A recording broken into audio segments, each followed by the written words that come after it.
What's up, everyone? Welcome to the Dream Castle podcast, and this is episode 19 of Dream Castle Live. My name is Desmond De La Ghetto, and on tonight's show, we're going to be interviewing FM Sway from New Jersey, and we will also talk a little bit about the past weekend's UFGT 10X that happened in Chicago, Illinois. Really hype, really dope tournament, and we will also talk a little bit about Japonawa 2014 that happened the same weekend as UFGT in Tijuana, Mexico, and we'll talk to maybe one or two of the players. They may come later that attended the tournament, but first of all, let's introduce who we have so far in the discussion panel. From Chicago, we got James Jr. What's up, man? What's up? And also, we have our special guest, FM Sway from New Jersey. What's up? What's good, man? It's good, everybody. Word. Nice. Much good to have you on the show. Yeah, thank you for having me, man. Yeah, no problem, man. I know you've been here a few times, but I figured tonight will be your night. I'm honored. Cool, man. So, let's get into some promotional and plugs and shout-outs. So, big shout-outs to Team Chaos. For those who know Romance, he recently started a very helpful KF13 stream. So you can go to Twitch TV /ITV Romance, and he aired a stream earlier today of him playing online in his training mode, and me and him played online, I think for like 4 matches, and it was pretty cool. So if you catch him online, give him a request, and maybe you can play some sets with Romance, the UFGT KF13 champion. Shout-outs to Kings of Colorado. They stream every Monday and Thursday at 9 p.m. Central. For more times and links, go to dreamcastle.com. Big ups to Zero Black from Chile. He streams whenever he wants to. So go ahead and add him on Twitter. We have a lot of his information on the front page, and and he's on Facebook as well. So he goes online whenever he can. So check him out. SLR Rosarito. Big ups to the crew there. They stream every Tuesday, I think at 6 p.m. Central. So go to dreamcastle.com for more times and information. And big ups to you, FM Sway, man. The Kings are online. Number one. Oh yes, indeed.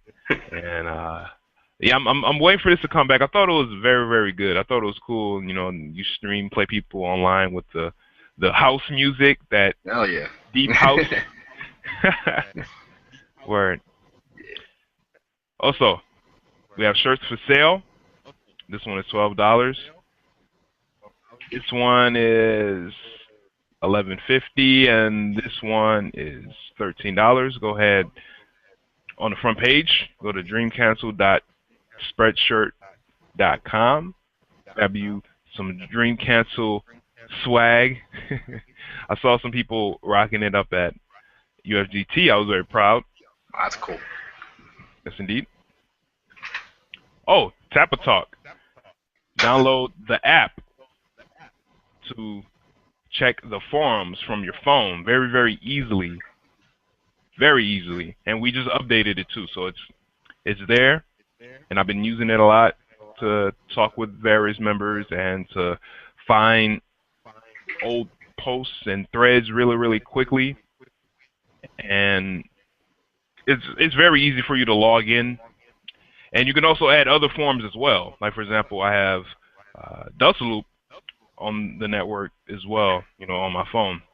So go ahead and install Tap and Talk on your phone. But yeah, the chat box is on the front page of dreamcancel.com. Download the app where you can chat with other Dream Cancel members and KOF players that float in and out. I'm actually checking it right now, and I'm gonna give a shout out to whoever's in the chat. Big ups to Modarius, Unwieldy, and tripped out name Goat Fucker. Oh man, shouts out to them.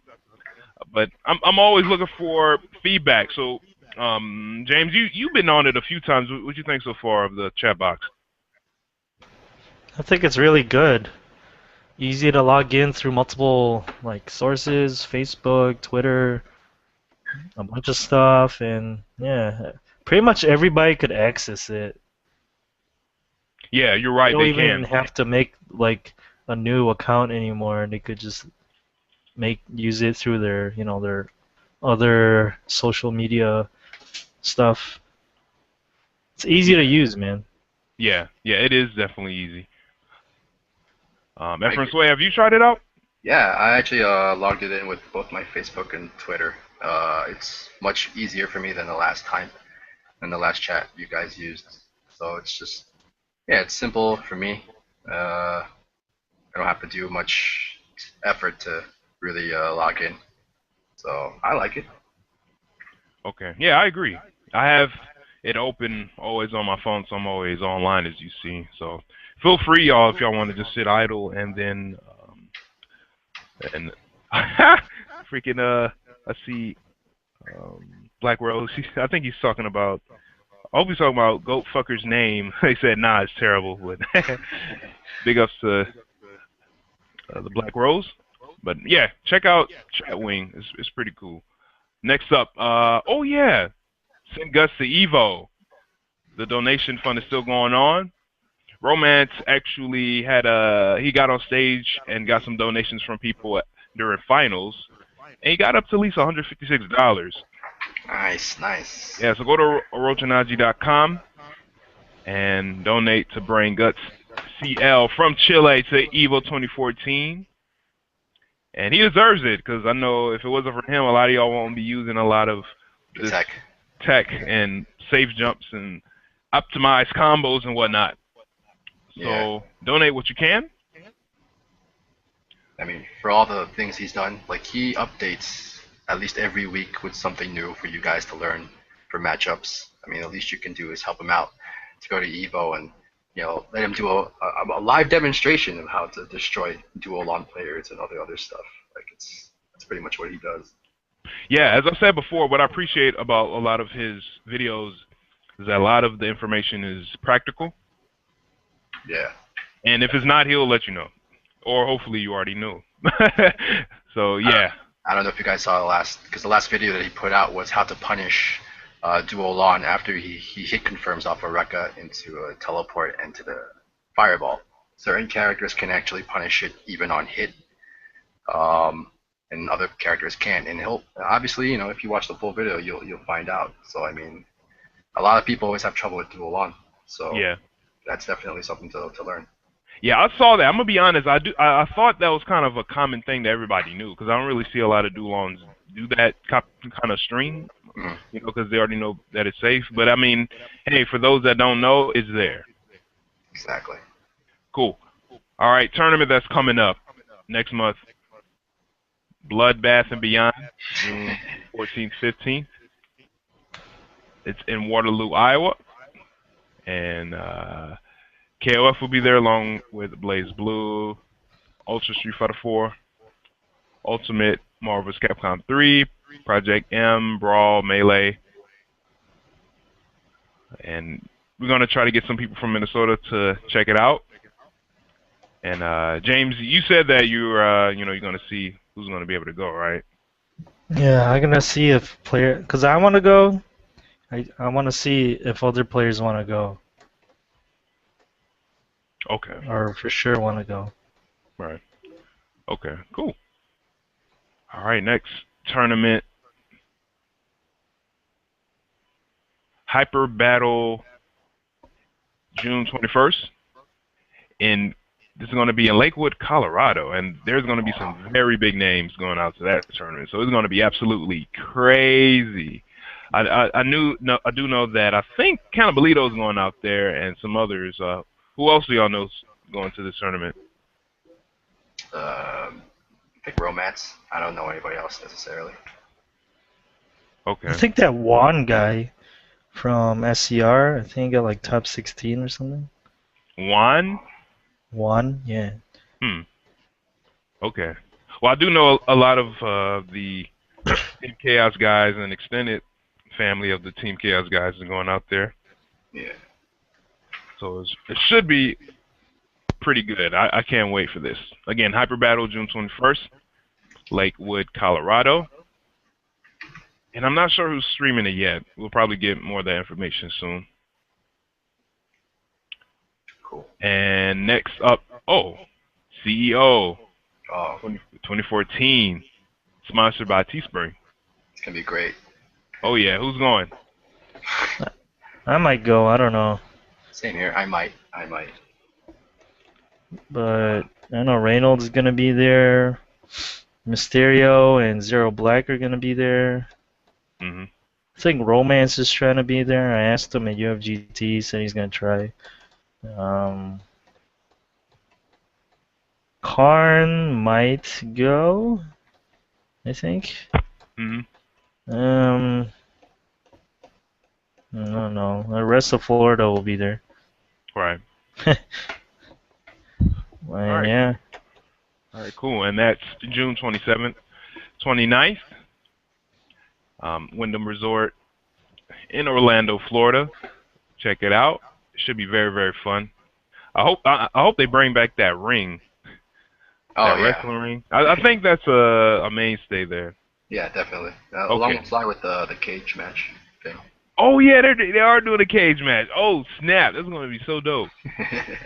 Yeah. Oh man, you know what would be dope if they had a casket match. Oh jeez. Jesus Lord. oh my God, Yeah, if you lose, you got to go in a casket. first to 5 casket match. I know they'll probably freak some people out. Okay. All right, cool. And next is Evo 2014, July 11th. I'm going there. Got my ticket ready. I gotta see what's up with hotel though. I'm gonna be honest. Oh uh, jeez. yeah, we might have. Really, you don't have a hotel yet? Yeah, we don't have a hotel yet. Oh. Yeah, myself and the Macro Beast from the KOF crew are slated to go so far, but we'll try to handle all that business later. If not, I might be on the streets. Uh, I mean, it's the best street you can be on, the Strip, man.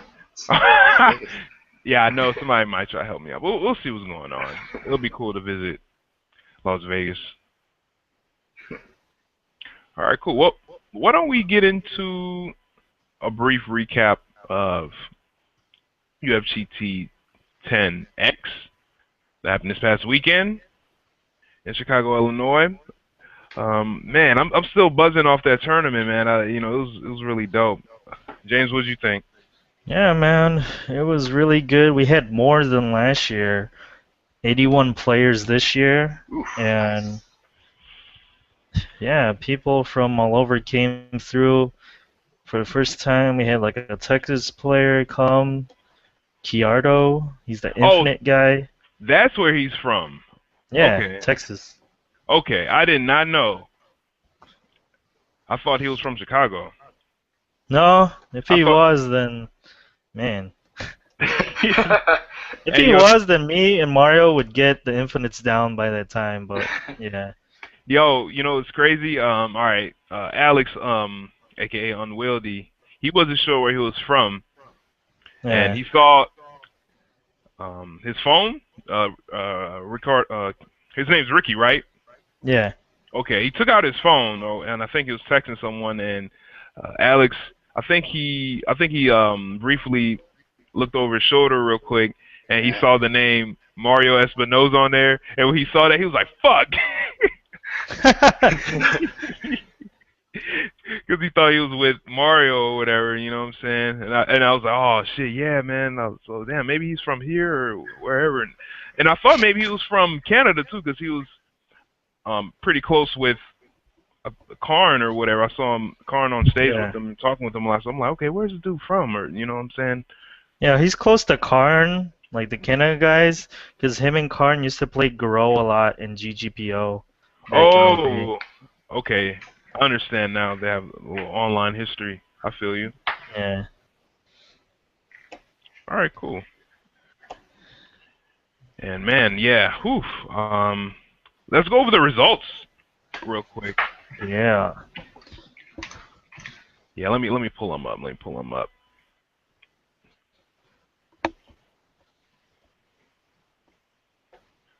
All right, cool. So I got 13th. Same. All right, Team Yeah. Yoshi. Yeah. Yeah, the same shit from last year. Consistency, man. Yeah. Damn, wow. But there was more players this year, though. Yeah.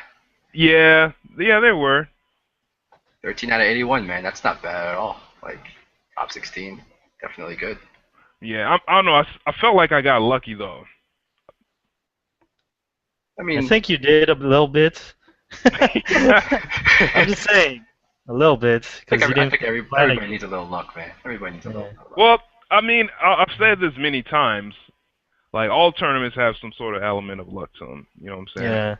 There's no such thing as like 100% unluckiness in a tournament at all. You know? So yeah, I mean, I feel like it's like 50% luck, 50% like raw skill. But I mean, my pool was pretty cool. I mean, the only person that I had some sort of trouble with was Samson. You know, he took me out pretty quick. Yeah. But I had a lot of fun. I mean, shouts out to Johnston Jew, Yeah. GG's, and I want to screen share this real quick. 1 second, y'all.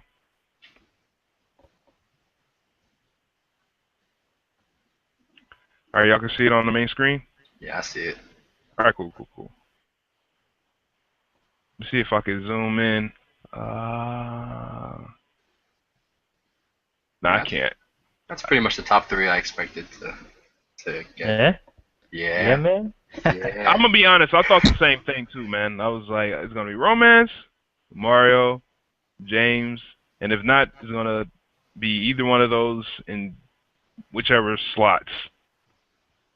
Where Yeah. And another person that got tied with 13th place, Hype TSF. Big ups to him. yeah. That's good shit. Another Canada player. Yeah. What would you think of his style? And because he was at UFGT last year. Yeah. Uh, Last year I only played him once. It was like the quickest match. It was during that, 4v4 we had between Toronto. That's the only time I played him. I didn't play him ever again after that. And then this year I thought he got better. He definitely picked better characters this time around. He used Taquito's team like I did. And yeah, his EX Yori his overall team was annoying. Holy crap, man. Yaxiori, Karate, and Kim. Same order Oh, as jeez. me. Right. Yeah, Okay. Iori's a pain in the ass. Yeah. Yeah, I feel you. Once he touches you once, you hitting that ground, and you're in that corner, you're getting damage if they do the free cancels or the infinite. Not only that, like Iori himself, like in the corner, you can't even bait a throw from him Right. because his close C, his hitbox is so good. You can't Yeah. even jump over him, man. Mhm. Shit comes out fast too. Yeah, that's Fast as right. hell, man. All right, cool. And next we have Diaphone. D2A Diaphone, and That he's guy from Philly. Yeah, I No, think he's from Pittsburgh, yeah, Pennsylvania. with Ultra Loco and everybody. Right. Okay. Did you play him, James? I only played him online. Same here. I only play him I on Steam. only played him online, and then what I seen from videos, I know he could do the Benny Infinite, but I don't Oh, think that's right. he landed one this past weekend. But he managed to beat KBR. That's one of his notable wins. Oh this wow. past weekend. He eliminated KBR from his pool Really? That to guy. get out of Okay. pools. That guy's really good. He's good in like a bunch of other games. I think he got ninth in also in Street Fighter, and I think he Mm. did. Yeah. He told us this though, like in any game, he always picks top tier. Oh, Because I okay. think Yeah. in Marvel he plays 0 too. Yeah. Oh. But but and AE plays Jury. Really? Really? Oh damn. Okay. Yeah. Not top tier enough. Maybe because she's better in Ultra, right? Yeah, I think so too. That's my Yeah. opinion. Hmm. Yeah, that Okay. guy's Mm. really good. Yeah. Okay. Man, I don't think I met him, man, but maybe if I saw him, I'll recognize him. Word. All right. Next person, Grublet from Minnesota, got 13th. Last year he got ninth, but he got 13th, and he lost to Davo from Yeah. Seattle. Big ups to Davo. Mhm. Yeah. I was kind of surprised in pools that he lost to Higgs Bison. No discredit to Higgs Bison, he got better, but I felt like Grubley had the better overall game as Higgs Bison, but yeah, he lost. Yeah, Grublet told me he was a little salty. He lost some. He was like, "Man, I can't believe I lost." I'm like, "Well, he's a good player." I mean, he didn't say that, but he said that Higgs Bison kind of threw him off a little bit. Okay. And tied for ninth, OG Jamarvelous. Jamar? Jamar, man. Potenkin player. Yeah. Mm-hmm. Uh, that's all I remember that he plays is Guilty Gear. But yeah, I don't think he plays. He didn't play Takuma once this tournament, did he? He was I don't just think so, man. Who playing did he have? Chin. Yeah, he did have Chin on Anchor. Yeah, Yeah, I remember I that. saw I saw his chin, but his chin's like at least for the overheads, they were pretty predictable Oh, I see. I from see. what I've heard from Karn and then what I've seen in archives. So I'm like, his chin's not up to par yet. I see. Yeah. He probably should have played Takuma once. Okay. Yeah, I understand with Chin. You have to be very tricky. Yeah, he had to be real tricky, man. Mix it up all the time. Right. Okay. And when you get him in the corner, make him think real hard. Because this corner game is like, it has everything. It's crazy. Right. Crazy. All right. Also tied for now, we have Taya. Where's he Yeah, from? man. He's from Canada. Oh wow. But it's like, I think he's from Montreal. I don't know, but somewhere in Canada. And then like I never heard of this guy before. I know he Same plays here. Guilty Gear. He took me out of. Really? Oh, Yeah, yeah. He knocked me out of pools. I I think hope that's the same person. he played Psyche. Right. Okay. He was one of the many Psyches we had this tournament. Yeah, I was pretty excited and happy to see that we had a lot of psyches. So that's really good. This tournament we had a lot. We have a lot of Clarks and a lot of Psyche. Man. Yeah, we did. We We had did. a lot of write-ins. Yeah, Some write-ins. word. Right. Okay. Next we have Higgs Bison. We just finished talking about him, but yeah, he's real cool. I didn't get a chance to play with him. I think he's been playing the same team since last year. Yaxiori, Clark, and what's his anchor? Takuma. There you go. Takuma, yeah, okay, yeah, Takuma, yeah. and then That he dude, would switch off EX Kyo from EX Iori. yeah, he has an interesting style from what I've seen. Yeah. I mean, he goes kind of YOLO. He from is, what yeah, I've seen. yeah. He's YOLO as hell, man. He's a bit YOLO. He is, man. For So some reason, like, he kind of looks like a real Takuma to me. Like, you know what I'm saying? Wow. yeah, right.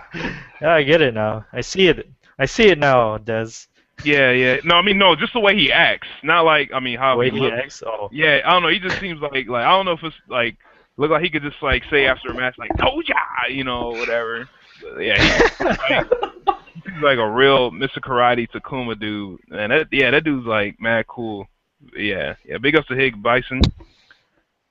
You know, good ups for yeah. ninth place. He did better than last year. Yeah. He definitely did. He stepped Big his ups. game up. Yeah, for sure. Yeah. All right. Also tied for ninth, we have Dave O. I kept calling him Steve O for some reason, man. Yeah. Oh man, I was there when you kept calling him that. Yeah, yeah, because you kind of remind me of Steve O a little bit, just kind of how he acts or whatever. But he was mad cool, man. He had me Yeah. cracking up laughing and shit. From Yeah. Seattle, and yeah, he took out Grublet, man, and the way he was playing, like, this is just my perspective, but he seemed to play very like I thought he was solid, like very solid. Like I didn't see a Yeah. lot of crazy super YOLO gimmicky stuff from him. He Yeah, just in a used way, I would say he's like you, what the but fuck? more safe. I would say he's a safe player to me, No, or at that's least what when it I seemed played him. like. Yeah, he Yeah. seemed. I mean, he was using frame traps and whatnot, but he was playing very very composed. You know what I'm saying? Yeah. You know, which was like kind of a contrast to like his personality, because he was just, like this real funny type dude. But Yeah. big ups to Dave O. Good meeting him and Johnson Jew. Yeah. All right, tied for seventh. We got Samson, and he was rocking a new team this year, right? I mean, Oh, he just took kind out. of. It was he just replaced Claiori from last year Okay, for Kim. okay, So yeah, I guess he doesn't like Claiori anymore. But yeah, he plays Kim now in the middle spot. Still plays K Dash in point and Kyo on anchor. all right, okay, all Yeah, right. from what I've seen, yeah, his he plays overall solid. He doesn't rely too much on gimmicks. Yeah, So yeah. He kind of like lets you kind of run into his own fists almost. You know what I'm saying? Like he seems yeah, very especially patient. with K Dash, yeah. Yeah, yeah, yeah. Like he was getting me a lot of times with his he got me twice with his CDP over there. I'm like, damn, he like I was almost like touching the ground and you got me with the DP. God damn, dude. you It's know? a pretty hard DP to land too.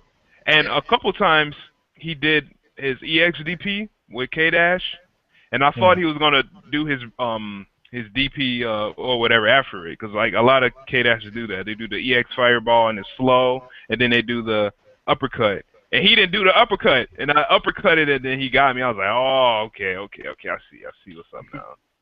So yeah, yeah. Big ups, Samson. Tied for seven, we got DJ Hoshin. He took me out the tournament. Um, damn, he was just he kept hitting me with records. I Oh ran into yeah. all his records, and I was Yeah, trying to He do this. I was trying to do the same thing. I was like, all right, record, and like it wasn't working. And then he just recorded me, got me on the ground, he command throw. play he plays safe too until well he plays a bit safe. He takes little some risk in the beginning, but then if he Hmm. has the life lead, he'll just try to play as safe as possible. He definitely got better. Yeah, he And did. in pools he almost OCV'd me, man. So Oh, it's like shit, damn. but damn. then like, Kim happened and like, yeah. Kim And happened. then the second game was like, oh, never again. And then Yeah, bam. I It was like mean, that. Chris, I mean Hoshin, yeah, like he's definitely a safe player, but if you rock him mentally, yo, he's done. He's like he just Yo, that he just reverse OCV Kim yeah, rocked him, man. he does not he does not Kim, recover, man. damn. Kim, the situation from Jersey Shore. Shit. That's what Kim is. We can just call him the situation. Fuck it. Kim, aka the situation. Yeah. I'm gonna say that from now on in commentary. Oh, here comes the situation. Oh yeah, yep. Oh, especially with meter. Oh, pff, Oh my god. yeah. Oh, Jesus Lord. Word. All right, let's move on. Fifth, we got Karn, Bam Karn, BAM. What does that stand for? No clue at I all. feel like something anime. Yeah. People Because just I putting know letters. Karn is from anime. Yeah, yeah. Yeah, people Or just the putting name. letters in front of their name and just when like, shit, well, we'll see what it's from. It's not as bad as DJ Hoshin. I mean, he ain't a real DJ. You know what I'm saying? Yeah. I mean, I know where he got the name from. It's a long story, but like, yeah, like they got random names. It's from anime too. Don't worry. So, What Karn or Hoshin? Hoshin. Okay, yeah, he told me a little bit too, and I was like, damn, you ain't a real DJ, fuck. But that's cool though. Yeah, big ups to Karn. Yo, James, you played him a few times. What do you think of Karn? Karn, he's really good, really solid. The problem with him is that he can't react DP or Oh, yeah, he can't react DP. So DP is the key. yeah, DP is the key, man. But yeah, he Man, didn't he have have the that key. tournament. Oh, I see. So that and like the way I beat him, I got him in the corner. I did it like to him 4 times. I got him in the corner, and yeah, I jumped in, safe jump, and then I walked up to him, and and then I jumped to bait out his throw, and then that sealed the game for me 4 times against him. So it's Oh, like, yeah. And he played against Chris G too, and I felt like he was overwhelmed by Chris G's mature. man, I thought he was just Yeah. overwhelmed by Chris G. Yeah. Yeah. Oh, he, who did he play this tournament? Elizabeth, Kula and Shin. Kula, and Chin, yeah. Yeah. And then he would switch out Kyo sometimes, but Yeah, yeah. yeah, big ups to Karn though. Yeah, big ups to him for coming back to Illinois, his second favorite place, I guess, in the world right now. Mhm. Get that deep dish pizza. Which kind? Giordano's. Yeah, we went there after the tournament, man. Yeah, man, it'll destroy you. It destroyed It everybody will. out of town, I know that. Yeah, yeah. Well, except for Unwieldy, he had 3 pieces and he wasn't Oh my god, sleepy. this guy is crazy, man. I know, man. Yeah, he should be on what's that show? Oh, Man versus Food. Oh yeah, right?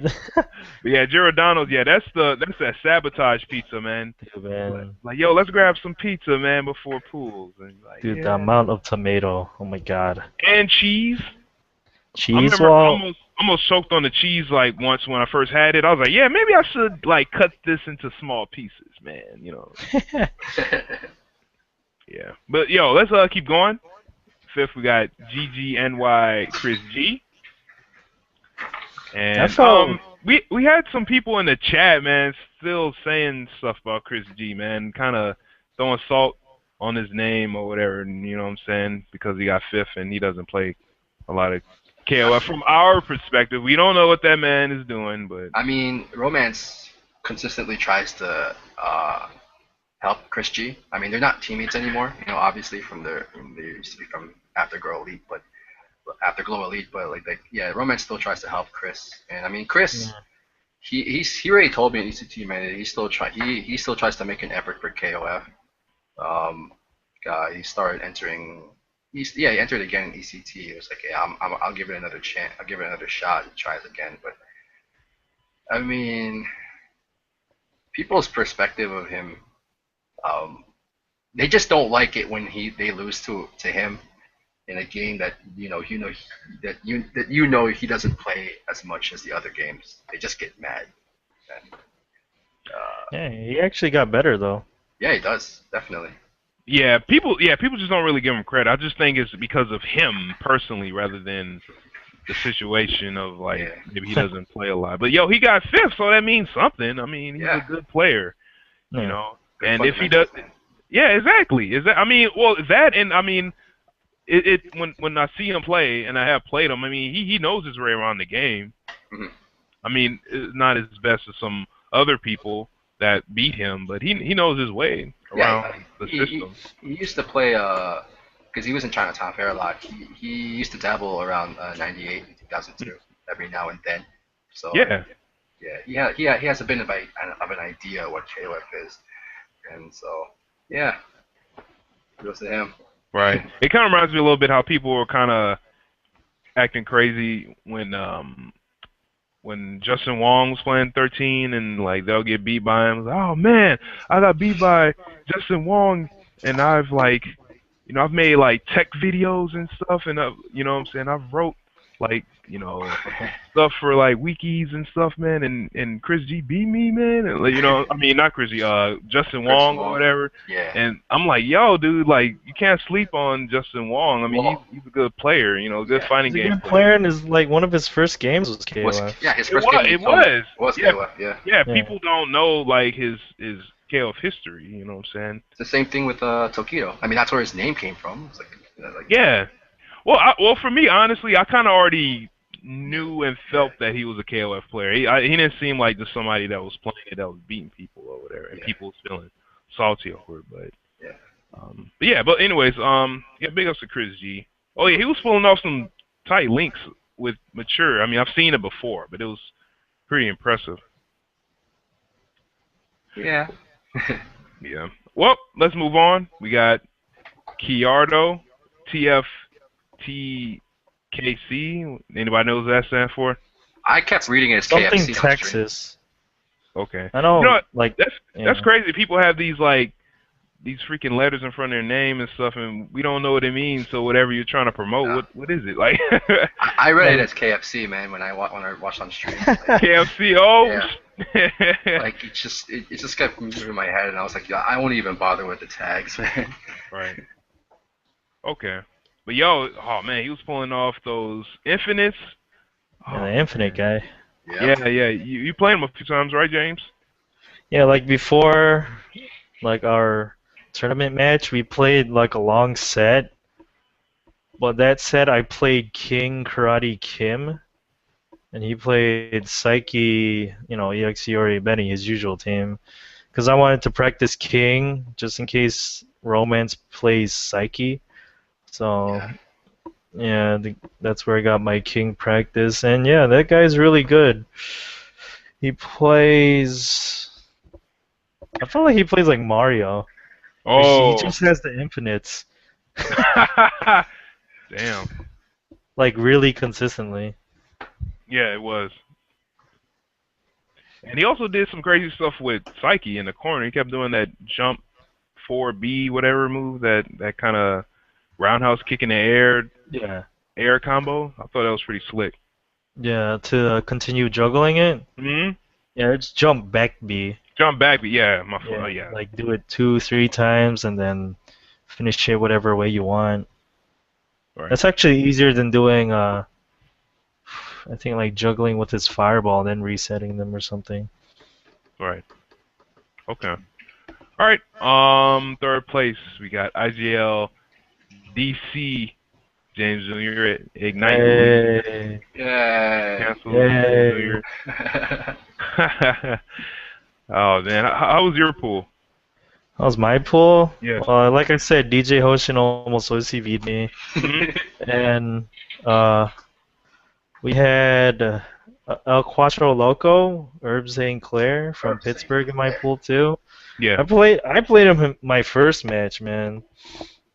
And I was nervous because like, what if he does like the stuff with Maxima he mentioned to me, like the guard break with his Ear EX Vapor Cannon?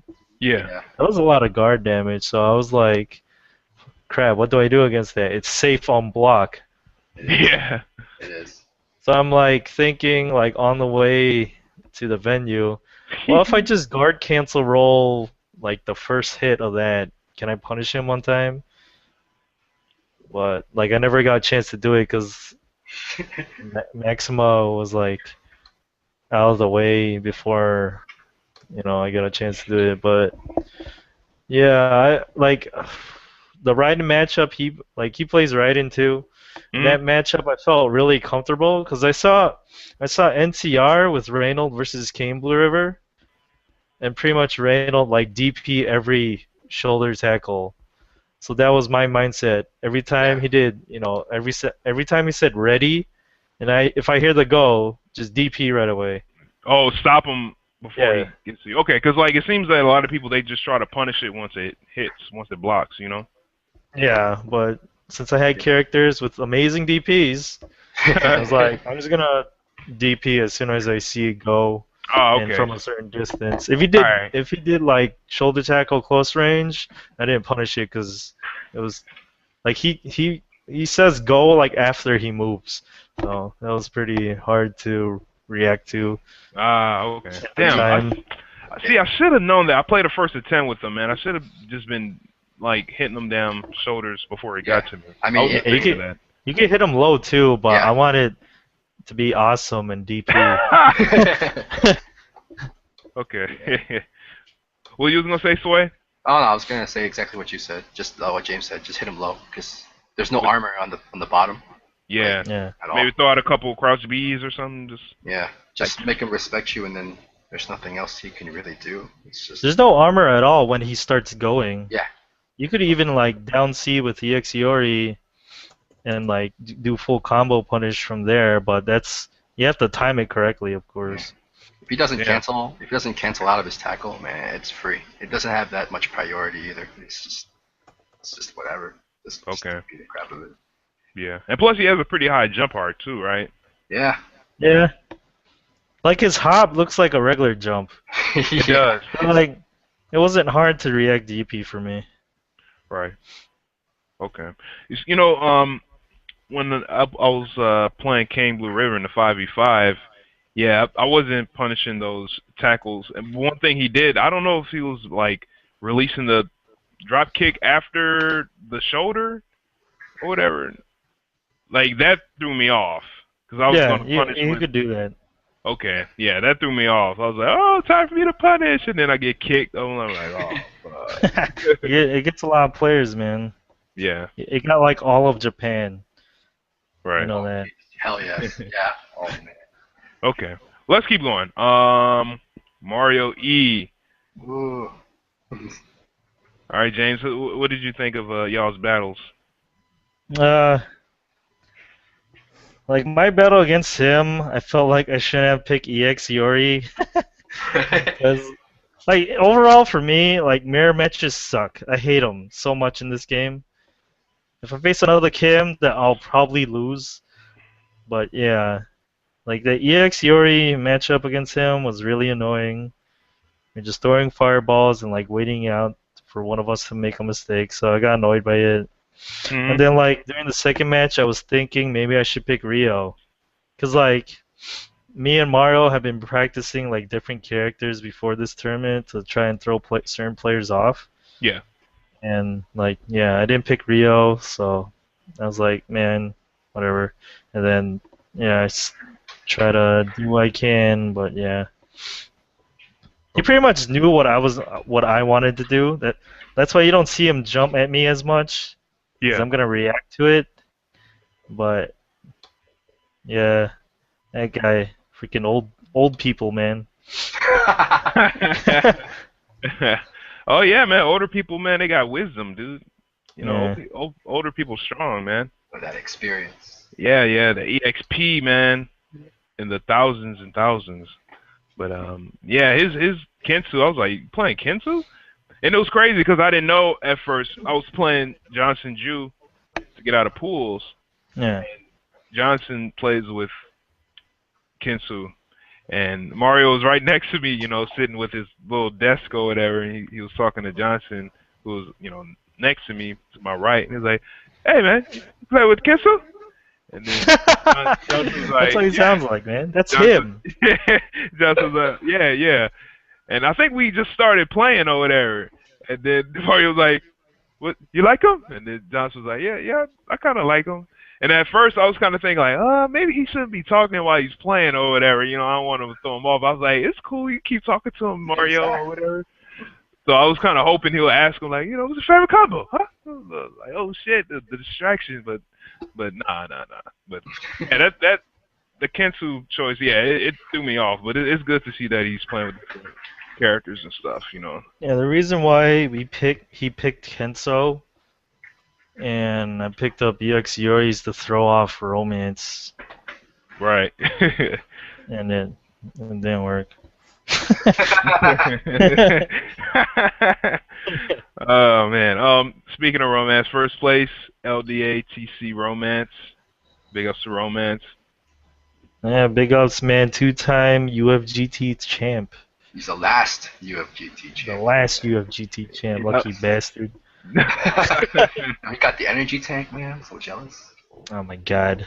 We Yeah. try to light it up too, and we're like, what the hell? How's this work? What? Oh, it looked like it might melt in plastic. I don't know.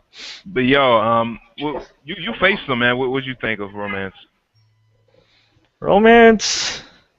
That was actually my second time playing his Psyche in tournament. It's definitely better compared to 2 years ago. Mm. And yeah, overall, I was willing to wait him out and like do whatever jumps he has, because like since I finally like got better at reaction DP, that was my game plan. Every bad jump or whatever jump he had, every time I saw a normal and he jumped, that's when I would DP, and that that fell into my game plan. It's just at the end of the games I couldn't clutch it out. Like at the end against Yuri in the first game, I think it was Yeah. the first game, he jumped. That's what I wanted, but I did my EX Hingetizan in the air too late, Oh. so Jeez. I fucked up. So I'm like, what the fuck, you lucky bastard. And then the second game, when he got me with the Yuri butt loop, I was like, all right, this guy has to reset. When is he gonna do it? And then he did this meaty ass setup with dive kick. My dumbass tried to stand D him instead of super kick him. That's why Oh. I got hit. So I'm like, oh, I didn't know it was that meaty. And then of course I lose. But yeah, overall, I felt like it was close matches. I didn't let him rule the air. I feel like, Right. and because I was DPing the crap out of him, and yeah, I feel like I didn't really have let him have his way most or even half of the match. So I didn't feel like I lost control until Hmm. the end. But yeah, overall, it was fun, tight matches. It was a learning experience too, Right. And because yeah, we got 81 players. As I said before, man, that was great. yeah, it was great, man. Midwest loves KOF. Thank Mm. God. Good, man. I enjoyed it watching for the stream for the time that you guys were on the stream. It was really good. Right. Cool. Yeah. Well, moving on, man. Oh, yo, real quick, why don't we talk about the 5v5? Oh yeah, Yeah, yeah, yeah. 5v5. Let's see the results off the top of my head. Chicago won. Chicago won first. Minnesota second. Third, tied for third. Freaking Canada and Pittsburgh. Oh, Pittsburgh slash Ohio, because they were one What? team. Oh wow. And for tied for last, Team Rejects. This is the Wichita guys, Kane Blue River, Romance, and Wow. who's their fifth? Oh, their fifth Musical was family. Lewis. It was Oh, Lewis from Chicago. He was just on that team for some reason because we already had five in our team. But I yeah, thought musical friendly felony was with them. yeah, it was Higgs Bison, Musical Felony, Lewis, Romance, and King Blue River on that Okay, team. Team Rejects, okay, and the other team tied for last was Kansas City slash Omaha. yeah, Yeah, oh, that okay, was that was fun, man. A lot more teams than last year. Because yeah. we only had like what, two exhibitions last year. This year we actually had a tournament format that everybody wanted to do, single elim, five $5. dollars each person, 25 per Yeah, team, basically. yeah, man. That's Yeah, nice. we Man, got second place, man. We got that $45. oh, you got $45, man. Yeah, That man. got your money back and then some. Yeah. How Yeah, much was it for y'all? 105. So $21 each person. That's dope, man. We should do that more often. Yeah, man, most definitely. Next Chicago Major coming up called Combo Breaker. We could do it again. Word. I'm down for that. Even we could even do it with old games like '98 or 2002. I'm down for that. I mean, I suck at those games, but I'll do it. Word. That'll be fun. I'm down for that. Well, again, UFGT 10's hype tournament. It was great. Just as James said, it's going to be under a new name called Combo Breaker, ran by Minnesota's local The Hadu.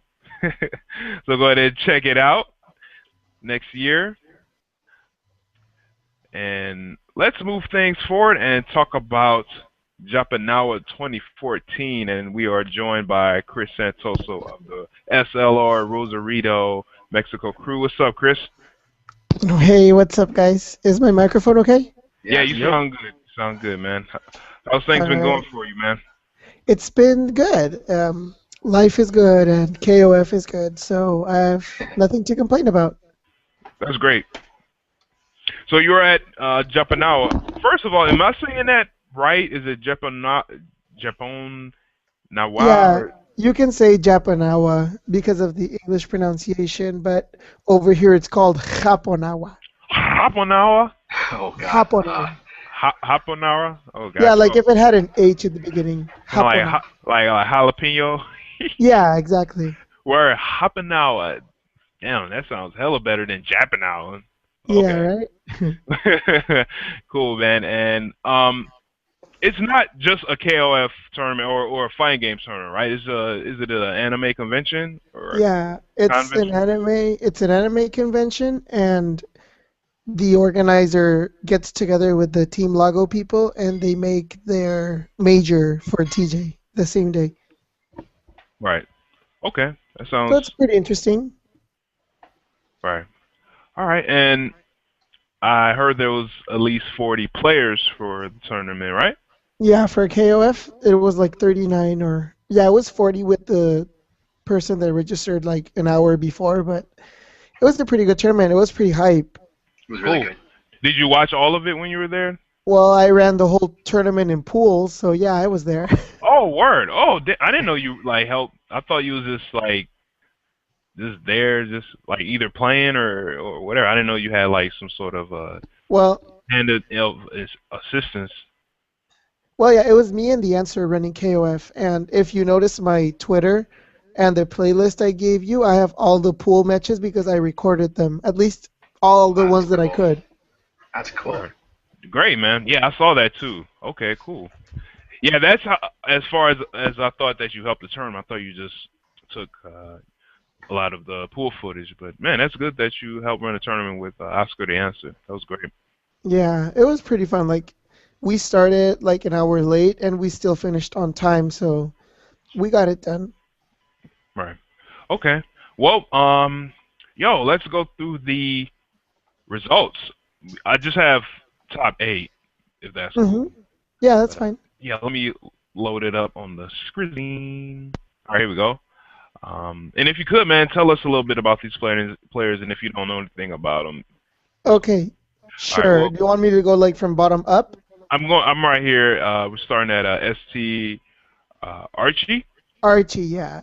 Well, this guy Archie in TJ, he's better known as Pecas, which means freckles. Okay. Because he has a shit ton of freckles in his face. But well, he's been playing KOF for the longest time that I can remember, and like he's actually like his house is what people call Santuario Tijuana. If you Hmm. guys have ever heard of that, uh, Santuario Tijuana is like this big KOF place where everybody ends up if you play KOF because you're good. It's the team that Canibalito has on his tag, like it's ST. Oh, yeah, you're right. You're right. Yeah. Okay. I always wondered what that stood for. So ST is for Santuario, which is where all of those guys are from. So they have some, like in TJ, it's probably the best known KOF team. Okay. All right, cool. And they specialize mainly in 02 or 13 or all of them. All of them, but I mean, they were a lot. Well, actually, they were really strong in O2, but I think they're a lot stronger in 13 because they kept playing it a lot. Okay, cool. Continuity goes a long way in this game. Yeah, I feel you. What character team was Archie rocking with? I'm positive he was using EXKyo, Mr. Karate, and Mature. Okay. Well, yeah, Yeah, mature on sure. point. Woo. I mean, No, on anchor. yeah, Mature Anchor. Oh, Oh. that's even better. Oh, it's the best. Yep. Cool. Well, actually, Mature has been really popular lately. I use her in the middle, Okay. and like she's the only one character of my team that I wouldn't drop. So Okay. Oh, now I feel bad for dropping her. don't, man, really don't. She goes a long way. Just believe in her. Alright. Believe in the blonde, I believe in the blind. Word. Okay. nasty blonde. Yeah. Word. All right. Well, tied for 7, we have uh, EGN. I was gonna say ESGN. uh, Close enough, right? yeah. Smo. Shmoo. Shmoo. You can Shmoo. call him Shmoo. Yeah. Okay. What does EGN stand for? I have no idea. Okay. But he's from actually from center Mexico, like from Mexico City and stuff. Oh, cool. So he traveled to be here, and he's actually the one that kicked out Canibalito from pools. Oh, So wow. That's good. Oh, that's why I didn't see his. Um, Name I here. thought he'll be up at top 8, man. I was like, where's Cannibaledo? Either he didn't attend yeah, or. it was Huevo who sent him to losers, and Shmoo who eliminated him Damn. Okay. in All right. pools. All All the right. pools, every pool was rough except for mine. Mine was easy, but I had Luis Cha to fight, so Oh, that's still Uh, difficult, man. yeah, Oh man, so there was just death pools all over. And yeah, how many pools were there? 4. Okay, damn, great, cool. And Actually, which characters does he play with, Shmoo? he used, I think it was Exiori or Clawiori, Raiden, and some other character. I don't Right. remember. Oh, or okay, I don't remember. okay. If I can pull up one of these matches, I can probably just see the beginning of it and know. Well, it's okay. It's okay. It's all good. All right. Next, tied for 5th, we have KOF MXLI One. And do you Hmm. know what the MXLI? I'm guessing Mexico. LI. I'm not sure. It actually stands for Mexicali, yeah. Oh, I which see. is the other state in Baja California besides Tijuana are Mexicali, Ensenada, and Tecate. So it's 5 states. okay. All right, cool. That's cool. And what characters does Juan play with? He's actually, I'm pretty sure he's the one that got 4th place in SoCal Regionals. I don't know if you guys Okay. remember. Yeah, that was the guy I was talking about earlier. The Hmm. one guy, he's gonna be at Colorado. Oh, okay. Okay. All right. Yeah. And he had a rough way through too. I don't remember exactly who he took out, but he took out somebody big. Okay. All It right. actually, I think he's the one that put Pecas into losers, Oh, and he uses. Give me a second. He gosh. uses Dualon. Yeah, hear that archive. Yeah, Yeah, I know. Yeah, me too. Yeah. Clawiori, and what was it? Yuri. Oh, jeez. Okay. So he has a pretty strong team. Cheap Yeah. cactus. No. By the way, Shmoo uses Flame Yori, Raiden, and regular Q. Oh, Regular Kyo. that's Was unique, writing. actually. Yeah, yeah. That sounds different. That's cool. But Okay. he's really good. Okay. All right. Next we have all right, let me try to pronounce this, all right? Tito Suka? Yeah, that's close. What is it? It's Tito Suka. Oh. So you nailed it. I'm just Okay. messing with you. Okay, okay. What characters does he play with? He played Kenso, Chin, and Shen. Okay, interesting team. And he actually made it out in winners. He beat Polly. He beat um, who is this other guy? He sent this one guy to losers, and in the end, he didn't make it to top 8. Well, it's all good. So it was actually a top 7 in the actual tournament. Right. Oh, Okay. Like he just made it out in winners and decided he couldn't go the next day. So Hmm. Okay. basically he just denied somebody the opportunity to be in winners. He's cool like that. oh, so he couldn't go to the second day. No, he couldn't. Oh, jeez. That's crazy. You got you a top 8 right here, and then like you didn't go to the tournament next day, man. Damn. Yeah. That's gutter, man. I would be so mad. Brutal, man. I would be so mad. Mhm. Word. Okay, let's move on. Fourth place we have KOF Mexicali Sombra. Sombra. Mhm. Okay. Tell us a little bit about him. Okay. He uses Takuma, Robert, and Huajai. Okay. So also very unusual, Yeah. not very common team, but Exactly. he made it 4th place, and he's usually like him and Huevo usually fight for like the Mexicali top spot. Oh wow. So he's really really good, Okay. and he has this really sick confirms with Robert that do like 500 damage off of a low kick or something. Jeez. Shit. Actually, It's like it's like kick DP, drive into the kick, and then level 2 super. It's ridiculous. Okay. I was gonna ask. Oh, never mind. I was gonna ask how did Huevo do? He's right there on the 3rd place.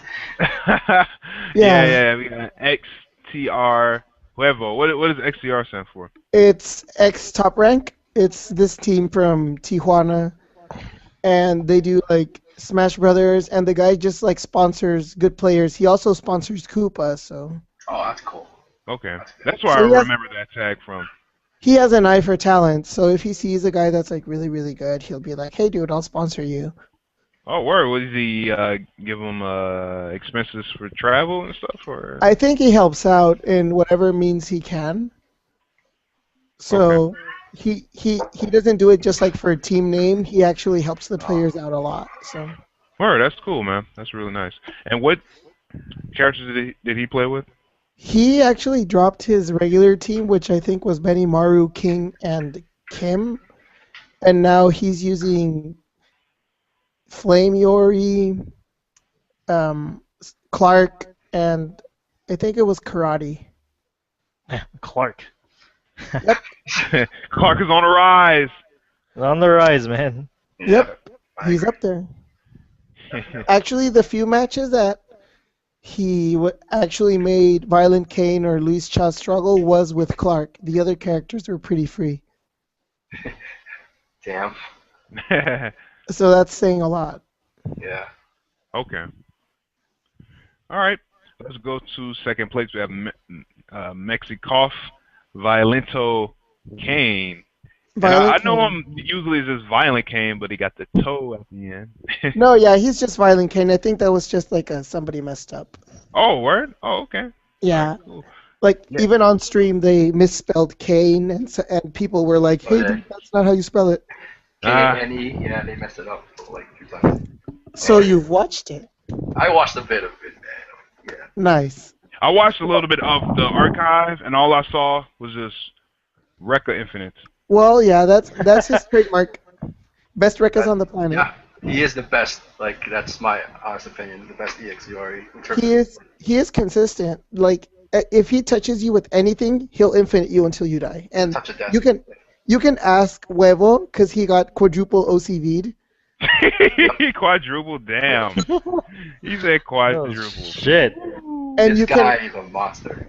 Yeah. and you can ask Luis Cha because he was about to take the tournament, and just because the Rekkas, like that last Rekka was too low, so it didn't Oh, hit, and Luis Cha just like woke up in YOLO standing D. YOLO Sanity. it was just It was perfect. It was perfect. Yeah. Damn. Okay. I was there. I was like, oh my god, did I just see this? He like freaking, he grabbed somebody, like somebody, I think it was Huevo. He tried to hop at him, and he just did like the two light recas super fast. So it was a counter hit, and that's it. He just went reka until he died. Yep. Oh Wow. my god. His confirms are so good. Like he's like everyone does like the usual empty cancels, but that guy just does it out of Oh yeah, yeah. if he grabs you on the ground like standing C, reka, and then reka cancel, that's it. You're infinite it forever. Wow. Infinite stamina here, man. Oh yeah, Infinite endurance. Yeah. So you guys gotta watch out for that guy. I mean, yeah. I hope he He, goes to Evo actually. he's gonna Yeah. be at Evo. Like he already told me, like Oh, dude, because he invited me to this tournament that they're having in down in the center of Mexico. It's called War of the Gods or something. damn. And and he was like, "Are you coming to War of the Gods?" I'm like, "I don't have any money." And he's like, "But you're going to Evo." And I'm like, "Yes." And he's like, "I'll see you there." Nice. That's Yeah, great. War of the Gods. This sounds godlike. Yeah, that's what I was saying, right? Damn. My god. Like you can imagine like Bala Kusanagi, that guy, and like everybody else that's good in Mexico. That's gonna be hype. Yeah, it's Cool. gonna be a really good tournament. Yeah, my Shame kid, I can't go. it's alright. You gotta go to Evo, man. That's gonna Yeah. be really, Oh, really good. Evil's gonna be fun, man. Oh, I'm yeah. gonna I'm gonna go 0-2 again. Mm. Nah, man. Nah, don't say that, man. That's omnious, yo. But yo, I can't wait to see Violent King Evo, man. That guy's gonna rip some people apart. Yeah, Oh yeah, yeah. yeah. Like before this guy was on the rise, everybody was like, Ren is the best Rekka guy and I agree. everything, Yeah. but like he's not as consistent. Ren is very consistent with Benimaru Infinites, Yeah. but not Claw Yori. I mean Rekka. I'm just gonna call him Rekka Yori. I Flames. mean, like the only reason I feel like Ren even drops it is because his hands sweat so bad. Yeah, that's why he got some towel, man. Yeah, exactly. Like it's just he can't finish it. I think he even said it before. He's just like, yo, I can't finish it. My hand slips, and it's just. Well, I mean, it's no one to blame but himself. But I mean, Violent King is just his consistency is just. Hmm. No one else is better than him. In terms Well, of if that. you guys look at my YouTube channel, I made a Japonawa playlist, and I have I at least have winners finals from his pool, and you'll see it. He'll just wreck everybody. Damn. That's Oh man. it's funny at first. Like everybody was behind him looking at him do it, and they're like, "What the?" I'm not even Yeah, gonna say the bad word, but what the crap is this? yeah, And then you would just see people looking at each other like, "Is this guy for real? Like, is he not dropping a single rekka?" And you would just hear his stick go. yep. It was crazy. Does he look relaxed doing it? Yeah. Yeah. Really? Oh man. Well, Like, I mean, you can feel the tension like in his shoulders when he's doing it, but he doesn't look like struggling. totally, Yeah. yeah, like he's struggling. Like I mean, I don't know if you like when you watch the stream, like they get hyper him when he does the infinite. But I think after a while, they're like, man, is he really gonna like This win guy, the tournament? Win the this tournament guy's a with it? robot. Yeah, Yeah. well, I was in the crowd and I was like, "Let him play, son. How Let often the does he man play." practice those infinites? You know. He says he practices every day.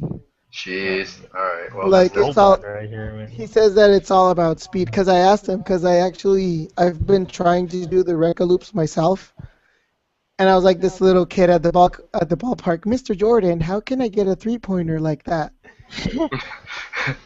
And and he's like, dude, it's all about speed. You just gotta practice and practice and practice and practice and practice. And I'm like, nah, I'll just keep playing mature. Damn. if But you're gonna be thank you. disciplined like that, yeah. I got to play him in casuals. He tore me up. It's like really, really different playing against people at such a high level. I'm not used to it yet, but it helped me recognize what my weak points are. So now I'm practicing and hopefully I'll get better. No, Cool, man. definitely. Good. Sounds good. Let's move on. First place. Mad Cat, Yes. Team Team Chaos, Chaos, LDA, LDA, Luis Cha. Luis Cha. Man, that's so many letters. Mm, People should just. I want to see somebody just have the alphabet in front of their name. A B C D. A B C D F G. All Oh the way to god. Z. Yeah, I'm gonna do that one tournament. but then, Please but then don't. somebody, but then there would be someone smart, and they'd be like A to Z, Yeah, I would put do that. A dash Z. A to Z, AZ. Yeah. Word. Alpha Omega Luis Cha. Yeah, yeah, yeah. No, Oh, he really strong showing in this tournament. Like I always hear people talk about how good he is, but then like he's cursed because he doesn't win any tournaments. yeah, I agree. And I would have to be like he actually had a little bit of luck in this tournament with that last Rekka, but Oh. he the whole tournament so strong, so solid. Just like his face was always calm. The way he plays is just like so fundamental. The structure of his fundamentals are really, really good. Like he will not jump at you if it's not a safe jump or a setup. He's not gonna run at you if he doesn't know that it's safe. He just plays really, really solid. Right. And he doesn't do the empty cancels or infinites that much, Well, right? he does empty cancels, but not into infinite. He Yeah, does empty cancel into DP, the Dan into Rekka. empty cancel into super. Yeah, yeah. Basic Okay. stuff. He did in the finals though, like hit Kane with two Rekkas. Like he did the MT cancel and he was like Rekka, Rekka, and then he did super. Right. Okay. So he kind of did it. Everybody got hyped for a second, and then he did super, and we're like, aw. What characters was he playing around with throughout this Well, tournament? If you remember? his usual team is Kim. Flame Yori, Kim, and Shen. Yeah. Okay. So it's been his team for the longest time, so he knows it. And Kim is ridiculous. I'll never stop saying that. So. Yeah. Okay. All right. Cool. For the Congrats to situation. Luis Cha for winning Yeah. fundamentals. Thank God. For those that didn't watch the archives, man, or the stream when it was live, are there any matches that were just super hype that we should check out? Grand finals. Grand finals. Okay. I mean, besides that, like anything in pools or Um, anything. you guys should watch. Let me pull up my archive here. You guys should watch Probably the one where Chino versus Archie. Chino is actually a guy from TJ that we're gonna sign to our team pretty soon. oh nice. So Chino versus Archie and Chino versus Kodak. Kodak. Kodak, and then Tito Suka versus Real Kim. Oh, Real Kim was there. Oh, cool. Yeah, and he got eliminated by Tito Suka. So. Tito Suka. And then Archie came out in losers, eliminating Real Kim. So Oh nice. I don't know if I have Archie against Real Kim because we weren't running the whole tournament on one setup and I was only recording on one.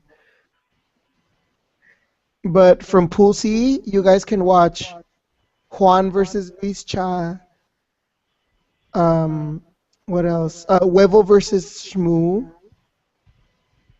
And Canibalito versus Shmoo as well. Like none of the winners finals, losers finals, or grand finals matches from pools were bad. Everything was good. Okay. There's also the answer versus Luis Cha. So I mean, the answer actually played, which was pretty cool. Right. Okay. And you maybe you want to see winners finals on Kane's pool, which is Kane versus Sombra. So just like look through all of them if you guys have the time. They're all pretty like you learn a lot from all of them. So Right. Okay. just go at it. All right. Cool, man. Yeah. You Thanks have so much for recapping.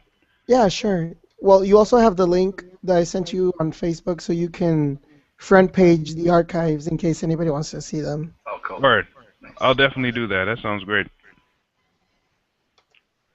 And that's pretty much it. You guys want to know how I did? I went 0-2, but I almost beat somebody that's supposed to be strong. Like it was a close match, so I'm Nah, getting man. Your there. your your effort was valiant, man. Because all those crazy players, man. All the talent, man. from what you're telling us and from what little I've seen, you know what I'm saying, it, it was made to be hard, so don't feel bad. Hmm. Yeah, it was a pretty good tournament. I loved it, and actually, like the organizing part, running pools and all that was pretty fun. So hopefully, I get picked at Evo to run pools and get my cool shirt. Cool, That'll make it worth the wait. Sweet. cool, sounds good. Well, let's go to the interview now, man. Of FM Sway, you the man of the night, Uh, oh, okay. the guest of the night. Um, so first and foremost, man, FM stands for Full Metal Yeah, Sway. So yeah. is that a Full Metal Alchemist reference? Yeah, it's a Full Metal Alchemist reference. Okay, I Yeah. thought at first FM stood for like Anime. I thought it stood for like the frequency modulation or whatever. Frequency mod. Whoa, Uh, the radio thing or. well, I That's some mean, technical stuff right there. it means two things. It's the first one was Full Metal Sway. That's the original because when I first came to fighting games, I wanted Full Metal, and when I went on my first major for EC, which is East Coast Throwdown 3, everyone kept mistaking me for the Smash player, the really good Smash player, who's also the organizer for Apex, their best Oh Smash yeah. tournament. And they were like, "Oh wow, Full Metal's here," and they're like, "Wait, you're not Full Metal." And they just had a look of disappointment, Hey, and I'm you're not like, full metal. You're made of skin. "Yeah," and I'm like, Yeah. but I wanted to keep the Full Metal name, and I mean, so I put Sway because that's from a movie that I had there. I mean, there's a lot of thought into this name, and yeah, so yeah. All right, cool, man. Where were you originally born? I was just born and raised right here in New Jersey. Like I just obviously I'm Filipino. Shouts to the Philippines. So Yeah, yeah, Philippines. I'm a buhay, and then and all that other Yeah. stuff. But I was mainly raised here.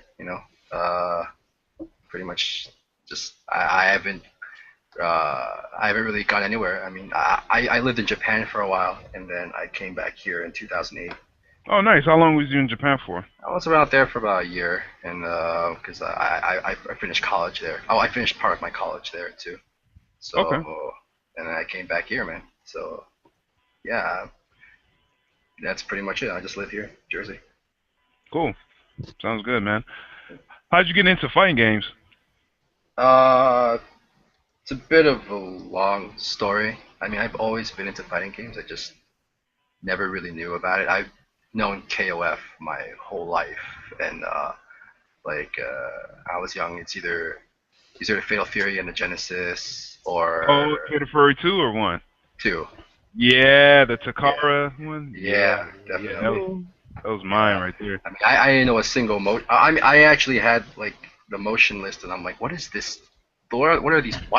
What is this? And like, and I've known KOF for a long time. It transferred over to for Fatal Fury to King of Fighters '94. Then I didn't necessarily know what I was doing for a very long time, but I've been immersed in KO for a long time. And, you know, KO 2000 all Hmm. the way up.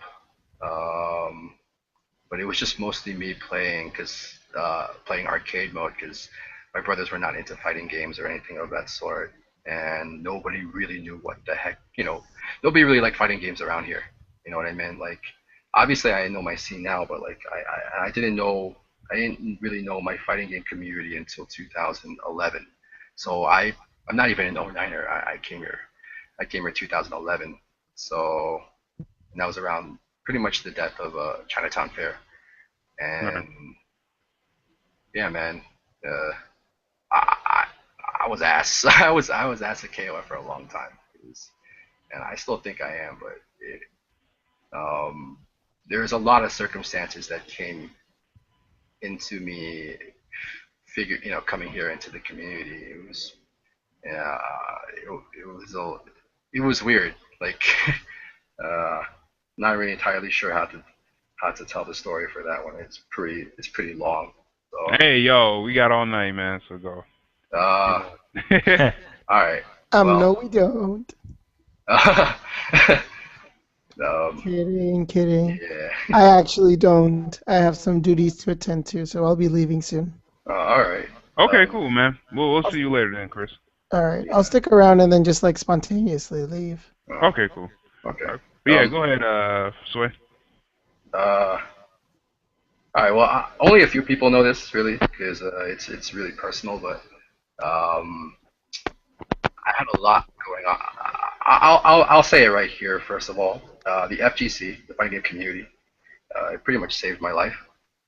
Um, I was really I was really at a bad place in 2008 in 2011 because in 2008 when I graduated college, I came back from Japan and I had like all the things going on for me. But unfortunately, when I came back, my father passed away, and I was like, all right. So I wasn't really the best student.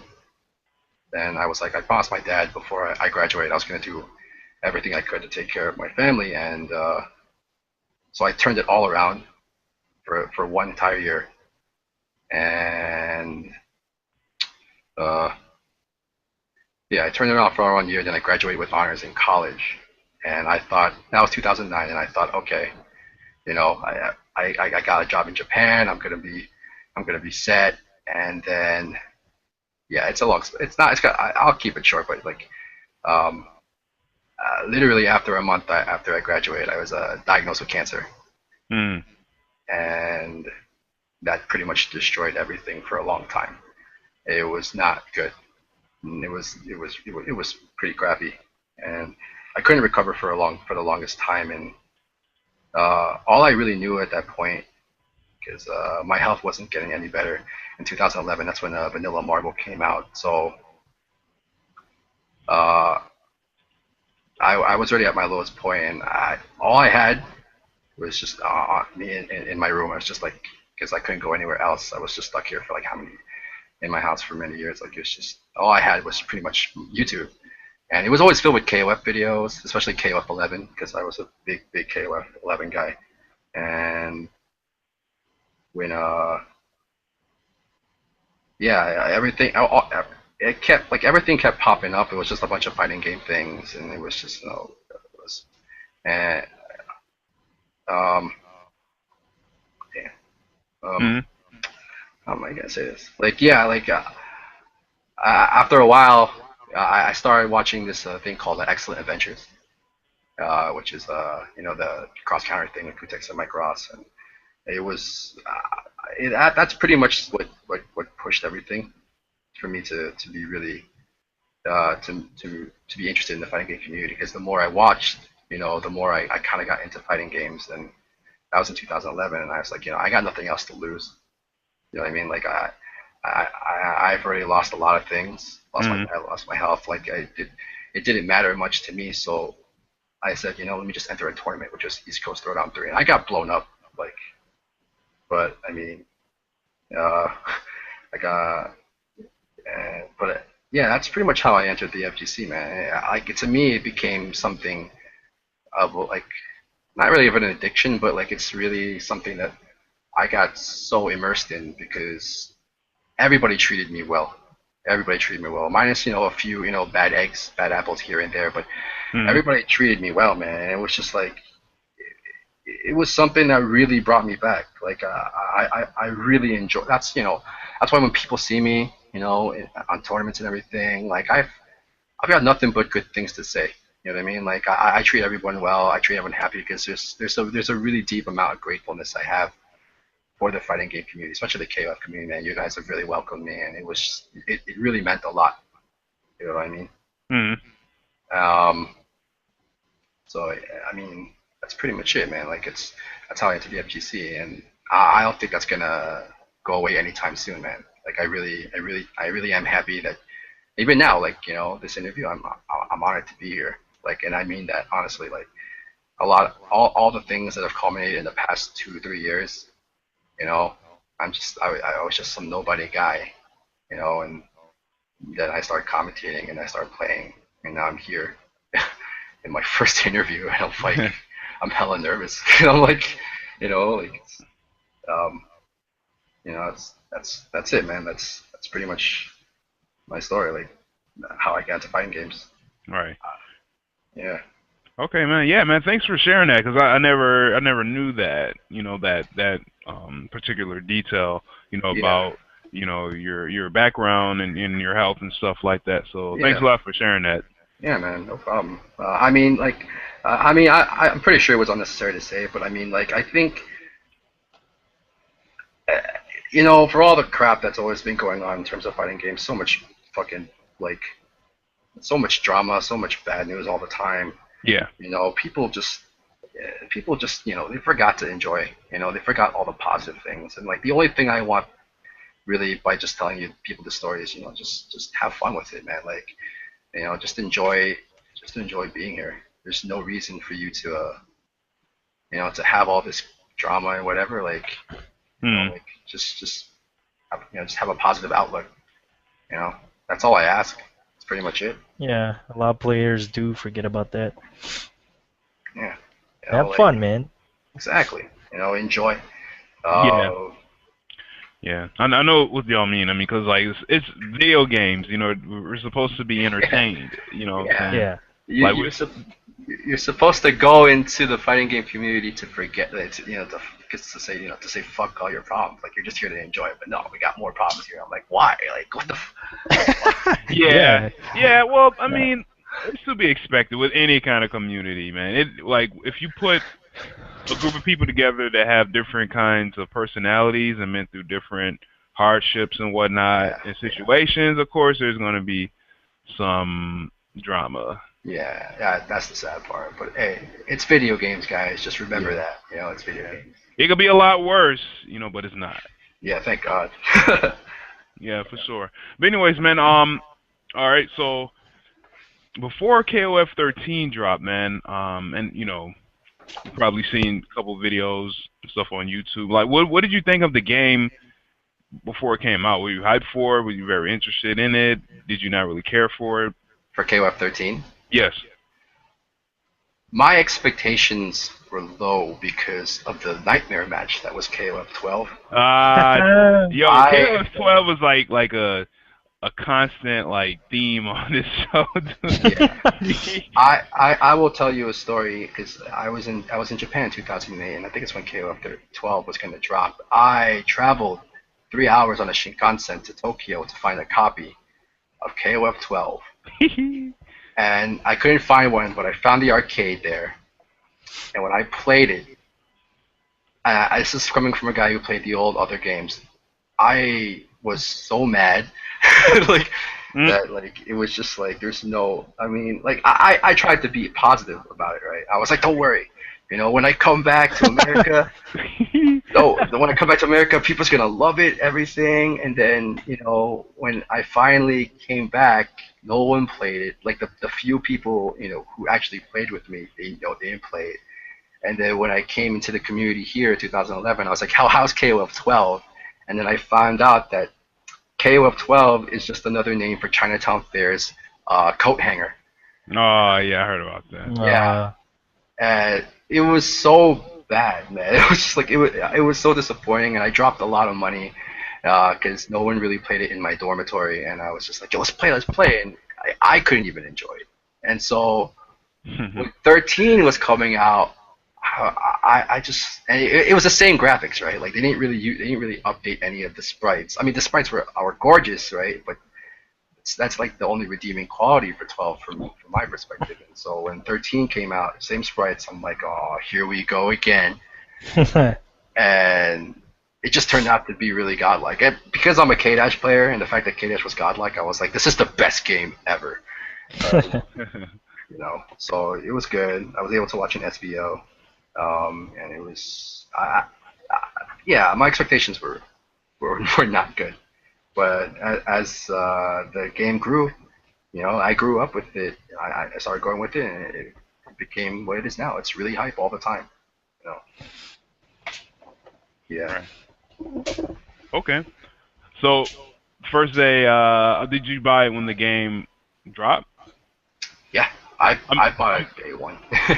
I mean, KO 13. Yeah, I bought KOF 13 day one. The first day? Okay, okay, Yeah, cool. What did you and think when you first popped it in the your system? I do what I always do with every KOF game, and the first thing I always do is do mission modes. You know, Hmm. KOF 11 had it, 2002 had it, and I had a blast with it. Well, first of all, because 12 didn't even have that. I didn't have It much didn't. anyways. Yeah. So I came in, you know, I think the fact that I had low expectations made it that much better because I thoroughly enjoyed it. No one saw me for a week. Like, no, I played it for a long time. I was like, this is going to be a really good game. That was my impression because I already knew the changes from arcade mode to console. And, I was bummed out because K-Dash got nerfed, but I was like, this is going to be a really good game. This is going to be hype, you know, and I loved it. I loved from day one. I loved it. Yeah. Right. Okay. What team did you start to experiment with? My first team, I remember because that was my first tournament team. It was mature. Oh no, it was K Dash. That was always the number one choice, and then K Dash King EXEORI, and I well, I'm one of the few people who thought, damn, EXEORI is ass in the first like week, and I was like, and little did I know just how good he was, and I played around with a lot of teams, man. It was uh, I wasn't again like even though I played Kayla for so many years, I didn't have anybody to play like necessarily a scene to play with because so I didn't know things like team composition Yeah. or actual legit footsies, frame traps, anything of the sort. I didn't know anything like that until 2011. So I came in pretty much like a complete scrub, and so I was just playing a bunch of teams, and that was my first team really, and I got blown up in my first tournament. That was pretty bad. Mm. Yeah. Uh, Oh. Okay. And how many people were in this tournament? I think there was like 23. It was in Oh, local. It was in local battles. It was they started doing KOF tournaments at the beginning of January in 2013, 2012. I forgot when KOF dropped. Like KOF console dropped November or something. I forgot which year it was. 2011. 2011. Okay, 20, yeah. yeah, 2011. Okay, so then it was January 2012 that local battle started doing it, and uh, yeah, like there's 23 people who came in. That's when I first met most of the majority of the scene that I know now. I knew Garo Mike from there, Mm. Rogue Yoshi. I think still plays the game. Hopefully, like there's even video of it. Like that was, or like we still have like old videos of it. Uh, I remember particularly that because I got blown up by Rogue Yoshi. I got a full 100% comboed on Rogue Yoshi's Psyche, and it was just yeah, that doesn't go away. Really, that doesn't really, you know. It was a really good turnout, and we kept KO up there for a few years. Okay. Yeah. All right. Cool. Who do you often play KOF with? Um, Originally, right, I didn't really know about the Jersey City scene in terms of KOF, and I assumed because when I came into the scene in 2011, I was primarily AE. Actually, it was Super back then, Super Street Fighter 4. So the majority of people I knew were Super or played Super Street Fighter 4 or Marvel. Um, I knew there were after a while I knew there were guys like Kira and Saika and who were in the scene, but that was much later. So I was still by myself in terms of KOF, and as it turned out, I started showing it to my local scene. So and I wasn't expecting them to be really into it. Mm. Before I knew it, they really really liked it, especially especially my main training partner, David, aka Soul Slayer Wind. He's a really, really. I think a lot of the people here in the Northeast will vouch that he is a really, really good Raiden and Clark player. I feel, the best Clark player in the Northeast. Like that's my opinion. Um, he's just that solid. We had a 4v4 before, yeah, when they went did a session at our house, and he was blowing up people with Raiden and Clark like really hard, Hmm. hard Bob. And but he's my main train partner along with my other friend Samir. And then obviously the local scene, I found out about Saika and Kira and all those other guys, as the scene went on. But my main training partner has always been Dave. So yeah. Right. Okay. Sounds good. And how often do you practice KOF alone? uh, a lot.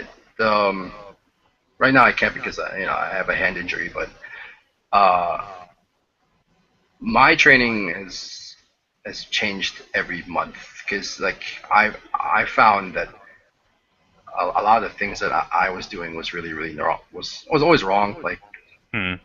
because how do I say this, like when I train I always want to have some sort of actual purpose into it, but I'm one of those guys who like when they enter training mode they do what they want to do for like 20 minutes and then they just stray to something else, like let me do this swag combo that I'm never going to do in tournament for like the next hour. And so like I try to train every day, and if I can't go on training mode I always watch videos of it, and the good part for me is that I love the game, I love the series itself, so like it's not hard for me to watch videos for a long time, you know Yeah. what I mean? Hmm. So whenever I actually get the time, outside from working and all that thing, like I watch videos. I try to see what's going on. I have a lot of notes. I make a lot of notes, my training, and then once I actually get the ability to go to training mode, it's maybe like 2 hours, 3 hours. Like it's just a bunch of stuff, and Right. yeah, it's pretty much it from my training. I train a lot, so. Right. Okay. Mm. James, you have any questions for FM Sway? Um, you're pretty much asking all of them, so Oh damn. Okay. Oh, yeah. all right. I'm like, I have a question. I'm like, oh, Desmond already asked it. But all I have is like questions for the future and stuff. Do you have any more present questions Um, let me see. Present questions. or Oh, questions tell about the us, past? Sway, tell us about your streams, man, because I know you do certain stream shows and you have some tutorials you're working on and whatnot. How's that going for you? Yeah. The original idea I wanted to do was the Kings of Online because KOF Steam, KOF 13 Steam Edition is really good. For guys like me who can't really, due to health and all the other stuff, I don't get the chance to travel and do that other stuff. So fortunately for me, the online is good enough on Steam for me to do that things. So I did the Kings of Online. Unfortunately, obviously health issues happen, so that doesn't work. But I do all these tutorials really because it there's a lot of KOF content out there, right? But I feel like people just aren't as consistent as you want to be. Like, the content just comes out there, but it's just I want to keep it consistent so people can be interested all the time. Like, there's the Kings of Colorado, they play casuals, and they play, they train online. But there's, then you have Juicebox Able, yeah, it has all that stuff. But it's just, Hmm. I want something, I guess you can say, like unique and entertaining, for KOF content, so that people just enjoy it. They don't necessarily get bored. That's why I have the house music on all the time, and Oh yeah, you dude, know, I still want that playlist, man. There was like some songs in there. I was like, yo, this is kind of hot. Yeah, man, you yeah. got some nice music, man. Yeah, it's a DJ that I know personally that he has it on his YouTube channel too. Like he does because fortunately, for me, I'm a big jazz guy. I like a lot of jazz music, a lot of jazz and house. So that could explain why I like KOF a lot too, because they're pretty extensive on that stuff. Yeah. Um, Yeah. How are you able to like play all that music but not get like flagged on YouTube when you put the archive up? most of the music that I try to look at, I make sure that they have a Creative Commons license or something along the point of parody or playlist. If it's considered a playlist, like as a DJ, then it's not really necessarily something that that you get flagged for. You know, Ah, okay. it's a Gotcha. smooth transition. You know, it's like it doesn't like the song doesn't start and it just doesn't stop. It just it's swag all the entire fucking time. you know, yeah. Okay. So yeah, that's pretty much it, man. You just gotta find the music that's really good, and but you just don't get. Of course, I don't get any monetization for this because that would really be a problem. So like, Yeah. and Yeah. and I'm not really looking to get paid for that stuff. Like, Yeah, that's true. I'm just looking for people to have fun and like Yeah. enjoy the game. Yeah. Yeah. Yeah, what do you think of online overall? I mean, did you play a lot of online on console at first? Uh, yeah. I the first week I tried console. I actually tried it with Arturo Sanchez, Yes. TC7, because he was testing online, and we played a lot for a while. And I assumed that the connection was godlike, not realizing that the only reason why the connection is godlike is because I have FiOS and Arturo has like NASA spaceship internet, like like he and so that's my first impression of all. I'm like, oh man, this is gonna be so exciting. Then I actually played online with actual other people, and it just wasn't good. The only actual legit games that were good was with Diaphone because he was already playing way back. Oh, I mean Soul Chris. There we go. He was Yeah. already playing like the first week, and like and he was just his record was like 1,000 games. I'm like, what the, like that's insane. Yeah.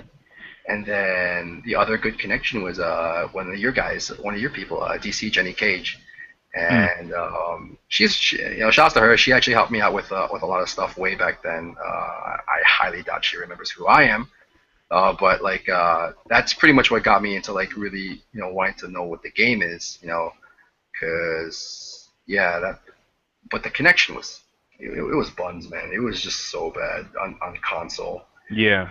So I mean, when Steam dropped, yeah, I was exciting. I was like, I can use my PC, with my wired connection, and hopefully things don't, I just, I actually played a two bar, and it was laggy, but like it wasn't like unplayable, and I think that was one of the best things for me, like 'cause when you don't have anything, you can't really do anything else, man. It's just that's all you can do online. So I'm Mm. thankful for that. Yeah. All right. Cool. Was you part of the beta project? Yeah, I was. Oh, okay. I wasn't invited, or I didn't get any invitations. I actually, once they said that you could pay for it, I paid for it like the first second they told me, then to get the beta invitation, because I already knew I was gonna buy it no matter how bad it was gonna be, because I'm just one of those guys who just doesn't feel like turning on his console. Like it's just, Yeah. it's all the way there, right? You're like, oh man, I got to train, but I want to press a button. I want to press Yeah. you know. So when it was KOF, I was like, I could kill two birds with one stone, right? I have a computer which I use all the time Yeah. for graphic design. I just click on it and it's godlike. It's just whatever. All right. Yeah, yeah, man. All right. Cool, man. Can you tell us the characters you play with now compared to when you first started playing the game, and why you play with the characters you play with now? Definitely. The team I currently play with right now is Flame Kyo, Point, K Dash second, and Shenwu anchor. But I might change K Dash for EX Yori because why not, right? Why not? Of Yeah, course, why man. not, right? And obviously, you guys already know that I'm a big K Dash guy. Yeah. I've got to talk about the K Dash Bible, which I'm still doing because I do a lot of research for it, so that way you guys can know everything. K Dash period. But I changed the team primarily because the teams I had were ass. They were just like It's weird because the team I stuck with for the longest time was K-Dash, King, and Mai Shiranui, and I actually had a good success with it. I got the highest I placed was ninth in a major, and I was like, Nice. this is good. Like this is great. And but the game evolves, right? Like the game evolves, and so do the players. And I wasn't evolving with them. Like the tiers got harder to face against. Technology got better. People were figuring out. Kim, Karate, EXIORI, Huajai, all the top tiers, and it was just getting more difficult to the point where I think in NEC last year I got blown up hard, like 0-2. And Pachu was watching me, and Pachu, I remember because I was talking to him and he was with Romance, and they just set me down. They were like, they didn't really set me down. They were just with me outside of the hotel. They were just like, "What's your Kind of like an intervention. yeah?" They're like, "What's your team?" I was like, "K." At that point, I was still really heavily into mature as well. So I was K Dash King mature, and they just look at me with this look like, "Oh man," like you know. And they told me, I'll be honest with you, that's just 3-point characters in one team. And you need to be cheap. Like I understand that you want to stay with this team. You like it and everything like that. But if you want to grow as a player, you have to be flexible. To the idea that you have to be cheap in order to grow as a player. Because like most of the times when you lose, right? Like it's not really that the character. If you're not at the highest level, it's not necessarily the character. It's basically your fundamentals, your basic games. Like there's something fundamentally wrong, and it makes it harder for you to learn what you do fundamentally when you're struggling just because of the character itself. Like, um, like I was struggling with Mature because like she doesn't really. People think she's cheap, but like I think kind of once you figure her out, like it's just not. It's there's cheaper characters out there. You know, like basically Romance's argument was, make it easier for yourself. Pick cheaper characters.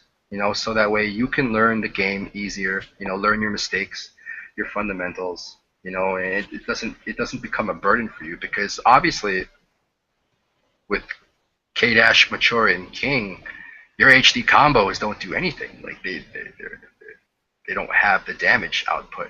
They don't have they don't have anything like that. I mean, and even now, like the damage output is still there, but the characters aren't that cheap, really. Mm.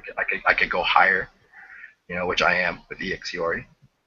But I mean, yeah, I mean the reason I chose the team now is because yeah, you have to grow. You have to have like the flexibility to say, you know, don't be stubborn because Yes. you're not gonna learn. You know, it, there's no there's people think, at least from my perspective, that they think that if I drop this character, it's there's like no honor in it. Like there's just like it's they don't want the characters they hate. But really, at the end of the day, what matters if you're in tournament, it doesn't matter if you impress 20 people with your Leona, right? It doesn't really matter if you impress 20 people. What matters is you win. That's what you want, right? So Yeah. if you want to win, you gotta play the characters that win. The tournament, Team $15 or Team Tokido or or whatever. Don't think to yourself that if I stick to this team long enough, right, things will happen. No one's asking you to necessarily completely abandon that team, but uh, that's what romance is like. You're not abandoning that team. You're just keeping it on the side so that when you get better, fundamentally wise, you can go back to that team and you can do all sorts of crap with it. You Mm. know, but you just have to be flex. Don't be stubborn and think just stick to this team all the time because you're not gonna grow. You're gonna grow, but so slowly that everyone else is gonna pass by.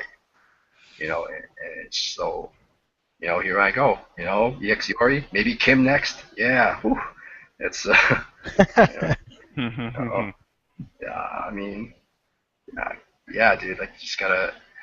That's the reason why my team changes. It changes every year because I mean I look at all the characters I played before that. It's K-Dash, Mature, King, Mai, Robert. I mean, these characters are okay, like but like they're not. They don't destroy people. Like, they don't fuck people up. You Hmm. know, but EXIORI, EXKyo, Kim, they fuck everyone up. It doesn't matter what level you are. You know, they hurt. And they win. So I want to win. Hmm. Why not? Yeah, that's pretty much it. Right. Okay. What would you tell a new player that has trouble structuring an order for their team or for a certain amount of characters that they're playing with? Because I know, yeah, it seems like team order is kind of a theme when it comes to new players. What would you tell this new player? Mm, your point character. This is from my perspective. Like your point character sets the tone for your entire match. Like your point character, it does most of the stuff for you. It collects the data for against your player. It collects them. It stocks them. It builds the meter. It sets the tone for everything. And you know, like your second character is basically the guy who doesn't necessarily use all the meter, but just he's just someone who's dangerous. Like someone's like, okay, it doesn't matter that my point character lost because now I have all this stuff, all these tools to make it scared. Your anchor is just someone who just fucks everybody up. Like that's anchor. That's Kim. That's Shenwu. That's whoever the heck you want. Like you need an if you're the God damn it the fact is your anchor has to be able to kill somebody. I think in one hit. It's gotta be able to at least do enough damage where you're just like, damn, I felt that. I felt that hard. So yeah, man, it's all really.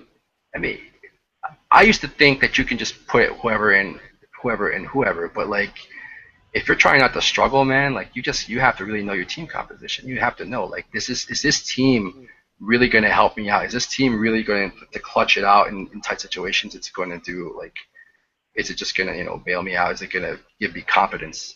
You have to have confidence in your team too. You Yeah. know. Um, yeah. Um, it's pretty much it for team composition, really. Yeah. Okay. What about if someone asks a question about execution, like how to step up their execution or improve their execution if they're struggling with certain things or certain combos in the game. Like say, even with movement, like I'm having trouble with hops or with combos. Like my Neo Max is not coming out at the Mhm. end of HDs. I can't do Denny Morrow's Rekkas, Mhm. corner combos and stuff like that, or even simple stuff like I can't Yeah. finish like a tornado kick or something, or like, what do you tell new players that have execution problems? Well, the first thing is practice makes perfect. Obviously, you go to training mode and you turn on the inputs because most likely, if you're coming, especially if you're coming from an AE background, your inputs are going to be ass. Because I remember introducing my local scene to it, and when I saw their inputs, it was like this like just this thing that was this giant line of something. I was like, what was that supposed to be? Supposed to be a half circle back. How the fuck was that a half circle back? Like it's just, you know. Um, in terms of execution, I think Lazy Freddy mentioned it 2 weeks ago, man. You gotta start simple. You Yeah. know, a lot of people want to do the hardest combo, and I think that's one of the big problems that people are like, yo, the execution's too hard. No, it's not. Like you're thinking in terms of empty canceling, doing a core circle back, half circle forward, whatever. It's just like But if you start simple, not only does your muscle memory get better, but you get more confident because even though you don't do the um, you don't do the optimal damage, that's fine. You know, as long as you don't, what's better? What do you think is better? Like doing a simple combo or dropping everything altogether? Like not even being able to start a combo altogether. You know, Mm. if you start simple and work your way from it, like if you just do the most simple combo and you can do that 100% of the time, you have a combo now. You can do that in every single match. You have that combo. It doesn't matter if it's just a BMB or a punish. You have that combo in the back of in the back of your hand or whatever that, wherever, whatever saying it is, you know, and that builds confidence because now you don't really drop it. And if you drop it, it's like everybody gets one drop. No one's perfect, but it doesn't. But it builds your confidence, and then from there you could structure more harder combos, more intricate things and everything like that. And people would argue, oh, but what about the top players? Don't worry about them.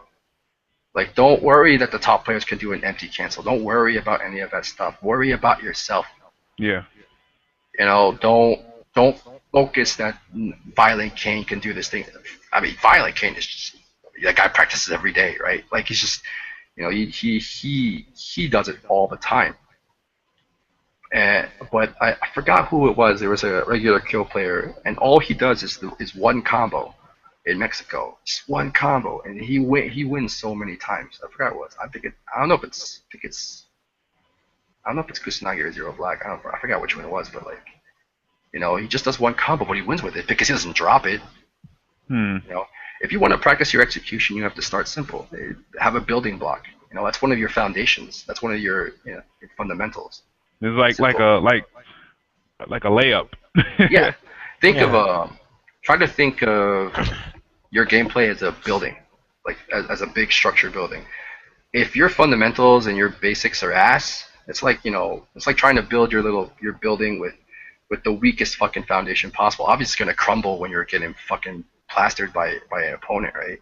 But if you have like solid fundamentals, that's why if you have solid fundamentals, right, you can build on that into something so solid, so powerful that you just like people will really respect you. People will know that, and that's why when people get mad that guys like Chris G or Flocker or DJ Hoshin or King Blue River, they get mad when they lose against them. Like, man, I know more about this game.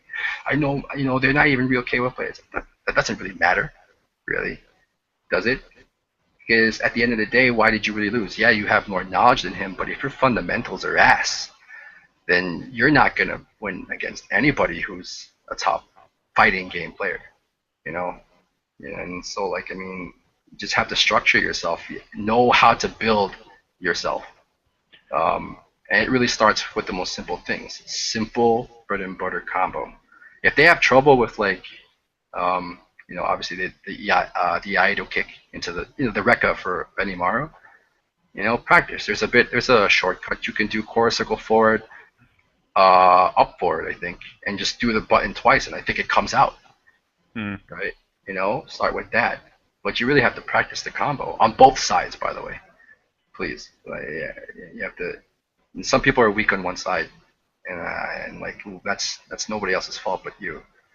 Just practice it. And it's not you don't even have to be hardcore. If it's a basic combo, just do it like 20 minutes a day, or less than that.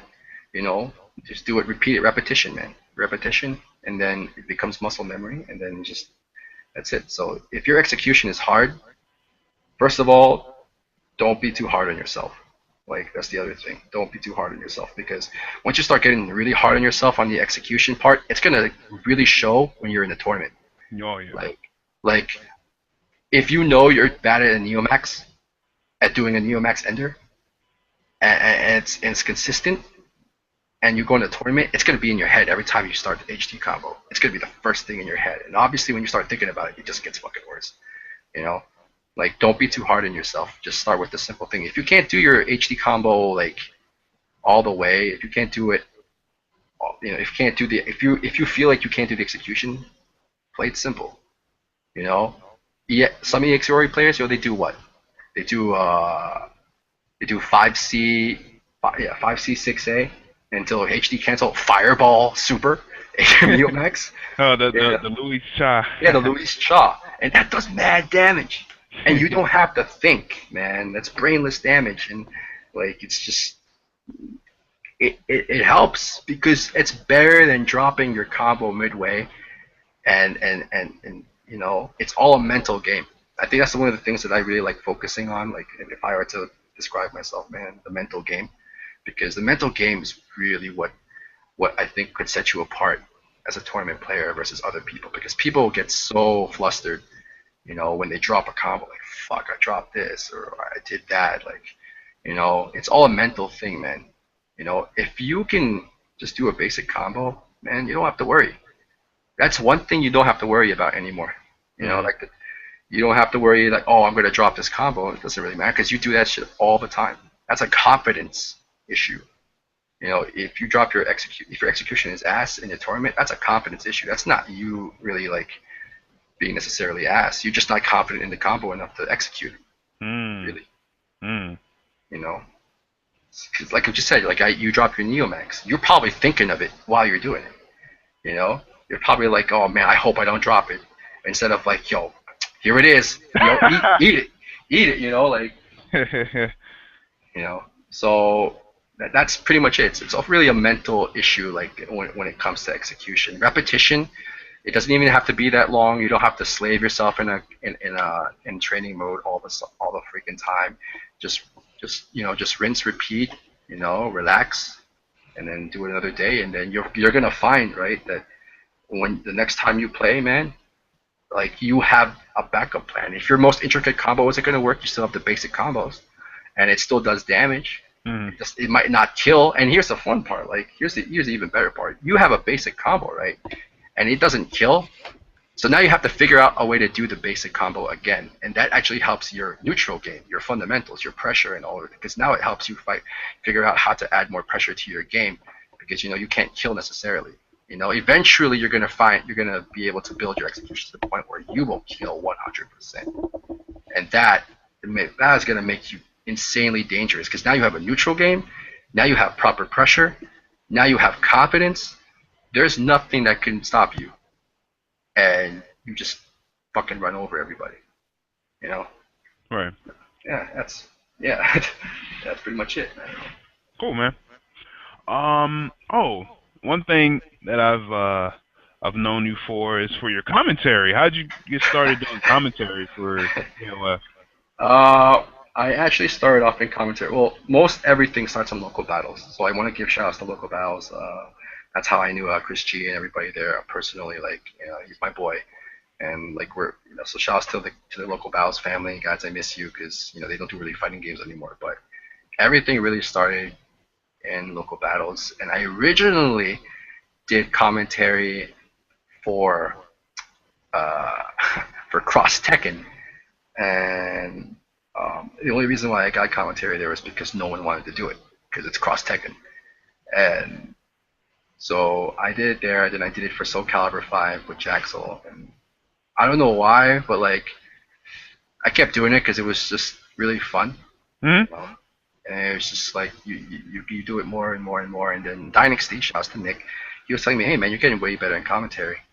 And since I was a staff member for ECT4, Dick was like, oh man, go there, go do it. Like yeah. And I was like, okay, yeah. And then I was terrible, but I was like, you know, yeah, commentary was just something that I wanted to do because not a lot of people wanted to do it. And if people did do it, not to blow anybody up particularly, but they were just kind of boring. Like it's just and you want to make the game. I think popularity of a game nowadays really depends on how interested you are to watch the actual gameplay on stream. Like, people are asking when's Marvel or when's AE, right? And they always want Team Rush Hour or Yipes or whoever, like, and it just builds it builds the viewers, it builds the popularity, it makes people want to play the game. So my outlook when it comes to commentary is I want to make it as hype as possible, even when no one is really necessarily hype. Like like in last ECT, I was the only one who went fucking wild for no reason. But like it's just you know build interest. Mm. Make people care about the game. Make people care that oh man that guy just did a hype combo. Explain to them. Do all these other things. If you can make it hype, then people will start coming. People are like damn I wish I could play this game. You know, and yeah, it's that's where my commentary comes from. It's not really necessarily I want to be a mic vulture and take it. It's more like let me make this shit hype. You know, Yeah. let me rip it up. So yeah, that's where it came from. Cool, man. Can you tell me what are your favorite? Not what, but who are your favorite KOF 13 players? KF13 players, Louis Cha. Well, that was when he was playing K Dash, and Ha! Yeah, I and remember that. and then Jean. That was when he was playing K Dash, and That was probably a while ago because I don't remember. he played K Dash way when it started off, and he started doing his Tough Cookie TV stream, and he was like, "Oh, I'm gonna play this character," because I think he's played arcade mode, so he was expecting the same results. But then it was a long time ago. Um, Bala's I really like Bala. Hmm. Zero Black. Hey, this guy is so good. Like he's just like I really enjoy the streams that he does. Who else? Um, it's gonna be an unpopular, but I really like Juicebox Abel. And the only reason why I like Juicebox Abel isn't really necessarily because of his gameplay, but more necessarily because he actually does a lot for the KO community that people just don't give him enough credit for. Like he it's he's telling rent hubs. He tells people even like I sometimes have a problem with him like explaining a few things like it's like it's whatever, but like he explains it clearly and he Hmm. gives people content. Like that's the thing, K with content, and it's clear, it's concise. It tells them the reasoning behind all this thing, and it educates people. And like so, I like Juicebox Able as a guy who educates people about King of Fighters. Um, but yeah, that's one of the reasons why I like him. Who else? Most recently, I really like Karn because like he plays a very unusual team and he does successful with it. Um, Karn's really good. But, my favorite player has always been Louis Cha. Hmm. That's why when he won, Japanoa or whatever, however you want to call it, Japanoa, like I was so happy because like he, he has a tendency to fuck up, like you know, and he, he got a lucky break this time and he pulled it through. And I hope that this is just one of the the first paths for him to actually be super successful. And of course, one of my other favorite players by far is Reynald because Oh you yeah. know Philippines, like Yo, yeah, Philippines. Philippines, Philippines. Of course, he did it for America, but I know what the real flag is. You know, I, Yeah. you know, shouts to Arcade Shock Reynald, and yeah, that's pretty much my favorite players. Cool.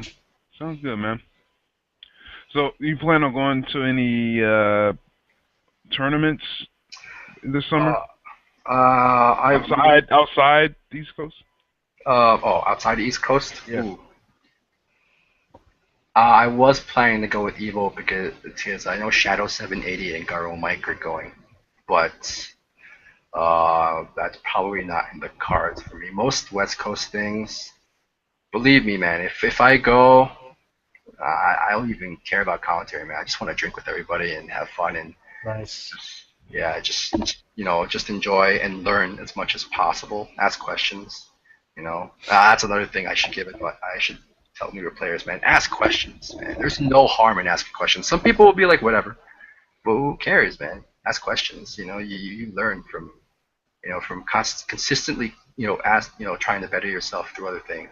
Um, but for Mm. tournaments, I mean, I'm for East Coast. I really want to go to CEO, but like, if we're talking about non-East Coast things, man, I want to go to Evo, and I definitely want to go to SoCal Regionals sometime.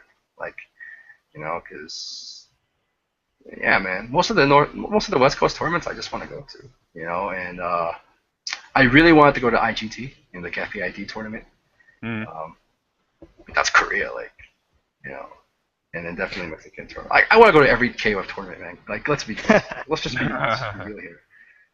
Like it's a great adventure, man, to just meet people. I feel like the KOF scene itself, man, it's just full of people who are just so friendly, so nice. Like you guys have taken care of me. Like why not? Why wouldn't I not be, happy to be in the KOF community, man? So yeah, All right, cool, man. Yo, James, man, you have any questions for FM Soy? Yeah. As far as KOF goes, like, what would you want in the next game for KOF? Aside from certain character choices, which we discussed at times, um, As far as gameplay mechanics or characters or anything else? that's tough, man, because like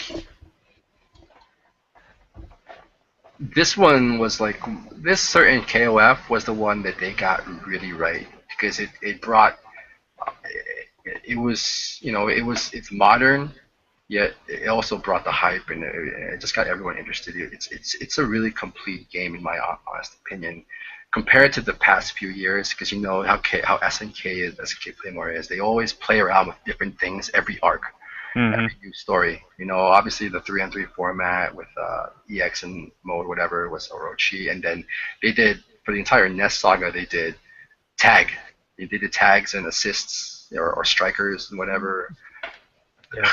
That was crappy, but like it was just like um, it's hard to say what I could constantly look forward to because 2002 and KOF 13, they had a really good, they had probably one of the better comeback factors that just wasn't necessarily unfair. HD mode or whatever mode that 2002 was called. It's kind of the same thing, Maximo. obviously. Yeah, max mode. There we go. Um, and like the system was just really good. Um, ah, it's hard, man. It's hard to think of gameplay because like this one I really felt was good. Like the only problem I necessarily have with it is that some EX moves are just like bringing EX moves period specials are just it's a really like gray line, because some of them like EX and gets on like it just goes like what the fuck like it just hit me like in like half a second like what the fuck like and some moves karate's command grab or things like that. Like they even for K Dash, right? Like his EX trigger is plus 16. I'm like, what do you need all? I'm block. And I'm like, why? Like what is the point of that? Like, that's not even a frame trap. It's just like you're not moving, you know, And so like, but you have to move on to modern times. Modern times, with the mechanics are really more suited for beginner players. So I guess if I were to say what kind of gameplay I would look forward to, it would be something that would bring more players to the game. I guess something, nothing like Marvel, please. Nothing like dumb, but like just sensible enough for people like, man, this game is it's pretty good. Like I really want to try it out, and they stick to it more importantly. You know, like everything that I do and everything that I think of really is just for the to make more players come into the scene. You know, because we bring the hype. Like let's be honest here. Like we get it done. We did it for 2 years at Evo. No one expected it. Like at the highest play, nothing is hype. Nothing is as hype as we are. So that's what I look forward to. Nice. All Yeah. right. Cool, man. Well, let's wrap up the interview, man. One last question, or I might have another one that might just pop in. Sure. What would you tell a new player that's kind of on the fence of playing KO 13? They don't have anyone to play with in their local scene, or they may have trouble finding people to play with, or they're kind of struggling, but they really want to play. What would you recommend that player doing to help their situation? I've had this situation before, like obviously because it's a guy who couldn't play because my scene was for years, like in terms of KOF, it was just me and myself alone. I think it really helps if you really love the game, the series itself. Like it's just, it really adds to a lot of stuff. But if you if you can't really find anybody really, like I think you're the best things that you can possibly hope for, is to either have Steam, KOF Steam Online, play online because the Hmm. online is good. But if you don't have the benefit of a good computer, which some of my friends don't have as well, you know, I think your best bet would be to, purchase the game, play in training mode, Um, watch a few things. You could watch, Juicebox's tutorial or Dandy J's or whoever, something to give you an idea, you know. Um, and then when you actually make it to a tournament, you come in with the mindset that, it's not really about winning or losing. It's all about building yourself as a player. You need to build yourself and figure out, maximize the time that you have in a tournament, you know, to make yourself better. There's a certain player who actually did that. He's not from KOF. It's from another scene. It's from Melee. His name is Korean DJ, and he did that. He didn't have anyone else to play with. But every time he went to a tournament, he would always consistently play, get blown the hell up, and then just continue to play over and over again. And then now where is he? He's one of the top players, most known Melee players in the world. And now I think he's in Team Liquid now, an esports group. But he was one of the epitomes of people who work hard. You know, like you get as much as you put in terms of KOF.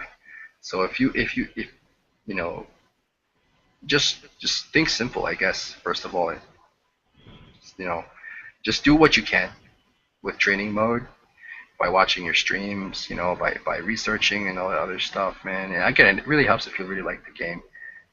Just do what you can. See how far you can get with that. So before you give up on the game or whatever other game you're thinking of dropping because there's nobody there, see how far you can get, and on the next tournament that you can possibly do. It's that's pretty much it, man. I've done it for a long time. It sucks. It really does suck, but what can you do? Just take the time that you have, and put your effort to it. Don't worry, man. Like don't worry. If you think simple enough, if you don't try to do anything like unnecessary, like a swag combo, if you just do simple things, you'll get better.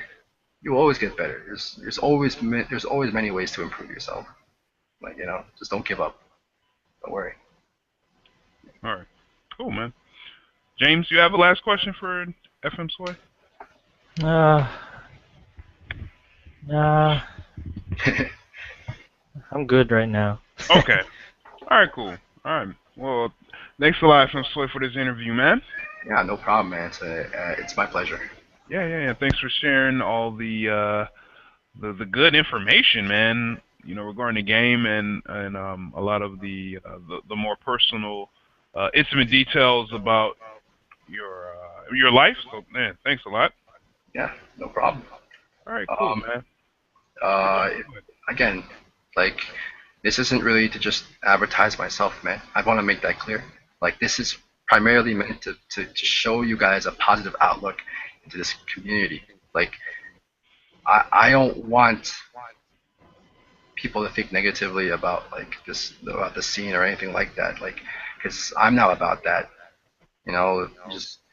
Just enjoy the game, and just remember that there's always something that you can look forward to, man. Like, just grow as a player. Um, just strive to get better, and I'm pretty sure, man, you'll get far here. It's been an adventure for me for the past 3 years, man. I was just some small guy nobody really knew, and now I do commentary on Spooky. Spooky knows me. I'm like, this is godlike, like it's just like, you know, just have fun with it. And I think that's what really sets you apart from a lot of people, man. If you have fun with it, that's it, man. That's it. Like, you're good. Yeah, All right, cool, man. yeah. Well, let's. I have a new segment.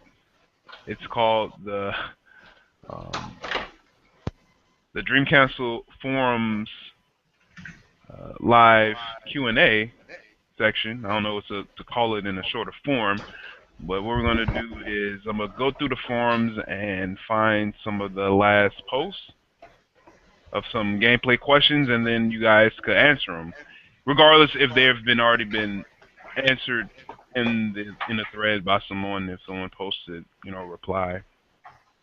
So here we go. Let me screen share this real quickly. Okay.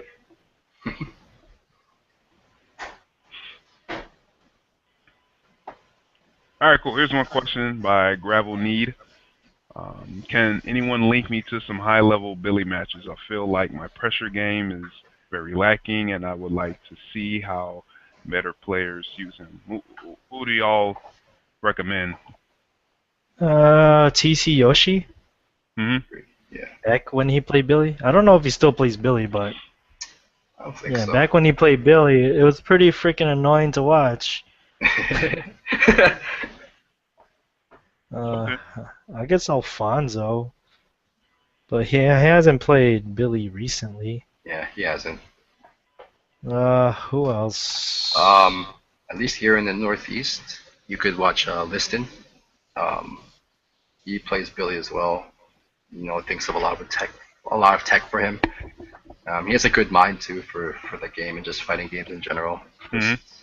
So that's a good high level. But I mean, pretty much all of the names that James just put out, yeah, like, it's kind of a short list to me. Like, yeah. Yeah. Well, it seems that Billy isn't really played that much at all. This is the year of no Billies. Like, Okay. yeah.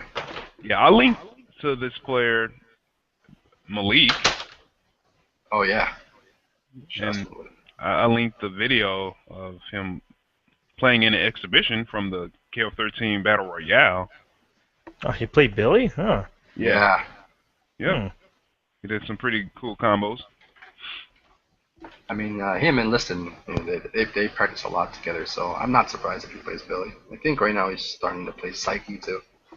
So, yeah, whatever. Well, Yo, this is the year of the rise of Psyche, man. Yeah. yeah. Oh man, I don't get it. I don't get.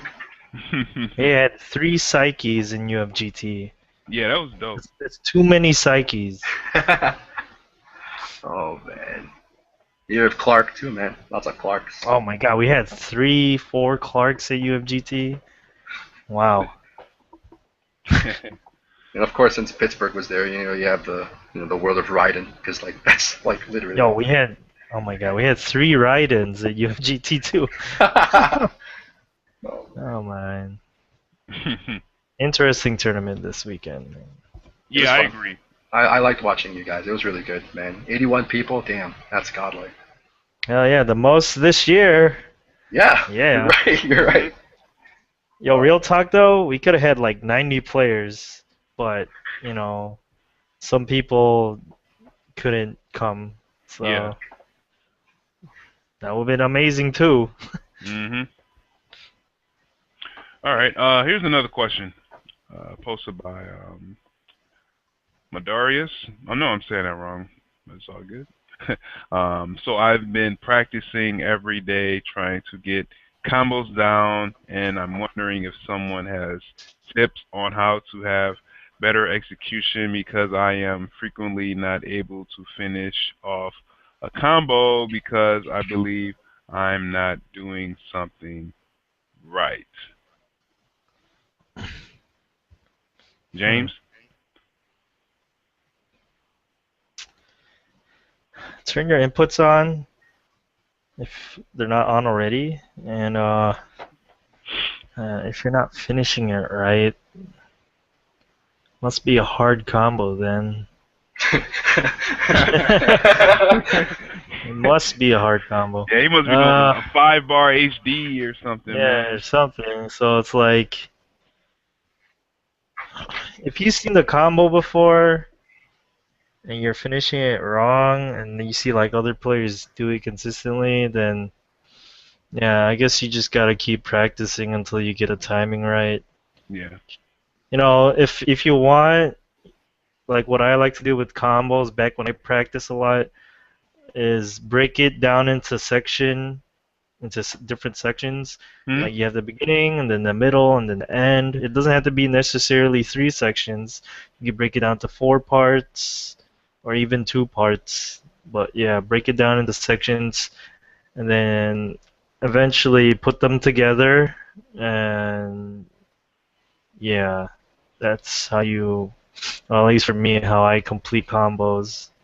Think about how the end works and then trying to execute the end better if I already have the first 2 or 3 parts. Yeah. Hmm. You could do it that way. Yeah. Cool. That's a good answer. It's similar to what I replied with. I said you really have to nail all the inputs that's needed for whatever motion correctly, or else the move won't come out. Using the input function on practice mode helps great. Also, look in the wiki for KF 13 here for a list of shortcuts you can use to minimize effort. Yep. I mean, that's pretty much it, man. Just inputs. And I think one of the things that I actually teach new players to do is every combo has a rhythm that you Yeah. have to think of. So like it's like a 1 2 1 2 3, things like that. That helps your muscle memory if you can just follow the rhythm. What James said, break it into parts, right? Like, Hmm. and you just use a rhythm for each part, and then obviously just build it together, and you find it's better. And if you're still dropping it, it must be again what James said. It must be a hard combo. So why are you doing it? If you better have B and Bs down first, like your simple combos. No, it's yeah, man. That's pretty much it. Just follow the rhythm. Cool. Well said. All right. Next question. This is from Jupiter Jazz. Welcome to the forums, Jupiter Jazz, because I never It's a seen it. long question. Never said it before. Yeah, I know you. Yeah, you see it. I know you can't read the text well because it's kind of blurry. Here we go. Hey guys, I'm a new player and I've been playing this game for about a week now. Right now, I think my biggest problem is that I can't really defend myself well against most opponents. It seems that every round I end up in the corner eating mix up after mix up after mix up until I'm dead. He didn't say that many times. I can only play for about an hour and a half every day, but I record the footage so I can ask questions about my play. I didn't watch it yet. I mean, if y'all want to watch it later, I'll watch it later. Yeah, I'll okay. watch it later. But he says, do you guys agree that my defense is my biggest weakness right now? How should I practice to get better on it? And if I'm wrong about my weakness, then what should I be working on? Thanks for any help, folks. I really appreciate it. So, without watching the video, what do y'all think he's not doing right? Um, Hmm. um, Well, if he's ending up in the corner every single time, it's not necessarily his defense. I think at that point you would be thinking maybe your neutral game is pretty bad too. Like, um, there's always a reason why you're always in the corner. Reynald gave me some good advice in terms of that, and at least for the neutral game, right? If you find yourself getting hit and putting into the corner, it's most likely because you're not playing safe enough and you're taking really, really dumb risks. Um, But if you're just talking about defense in the corner and you're reading mix-up after mix-up, you're just not reading good enough. Like, just block, it's fine. Don't Okay. worry about your guard gauge too much. Like, think of your guard gauge as just your time that enables you to read your opponent. You have to read patterns. I think reading the patterns of your opponent. He's not no opponent is gonna just mix it up like perfectly every single time. You know, everyone follows a set pattern. If you can find, the certain holes in this game, you know, yeah, that's just simple. Again, I'm at some defense too, so like I'm learning it as well. So that's my opinion. Okay, what do you think, James? Uh, let's see, about a week now. Look at your meter, I guess. Just like what everything that FM Sway said too, but like to add on to it, also don't forget to use your meter, especially like check if you have a lot or a little or any amount of meter. People forget there's guard cancel rolls, guard cancel blowbacks. Use your meter for that, especially from like what I've seen a lot of new players, they always forget there's an option to do that. Yeah, I mean, you really should be. Especially if you're getting mixed up and like cornered so easily. Don't forget you have the option for meter usage on guard. Hmm.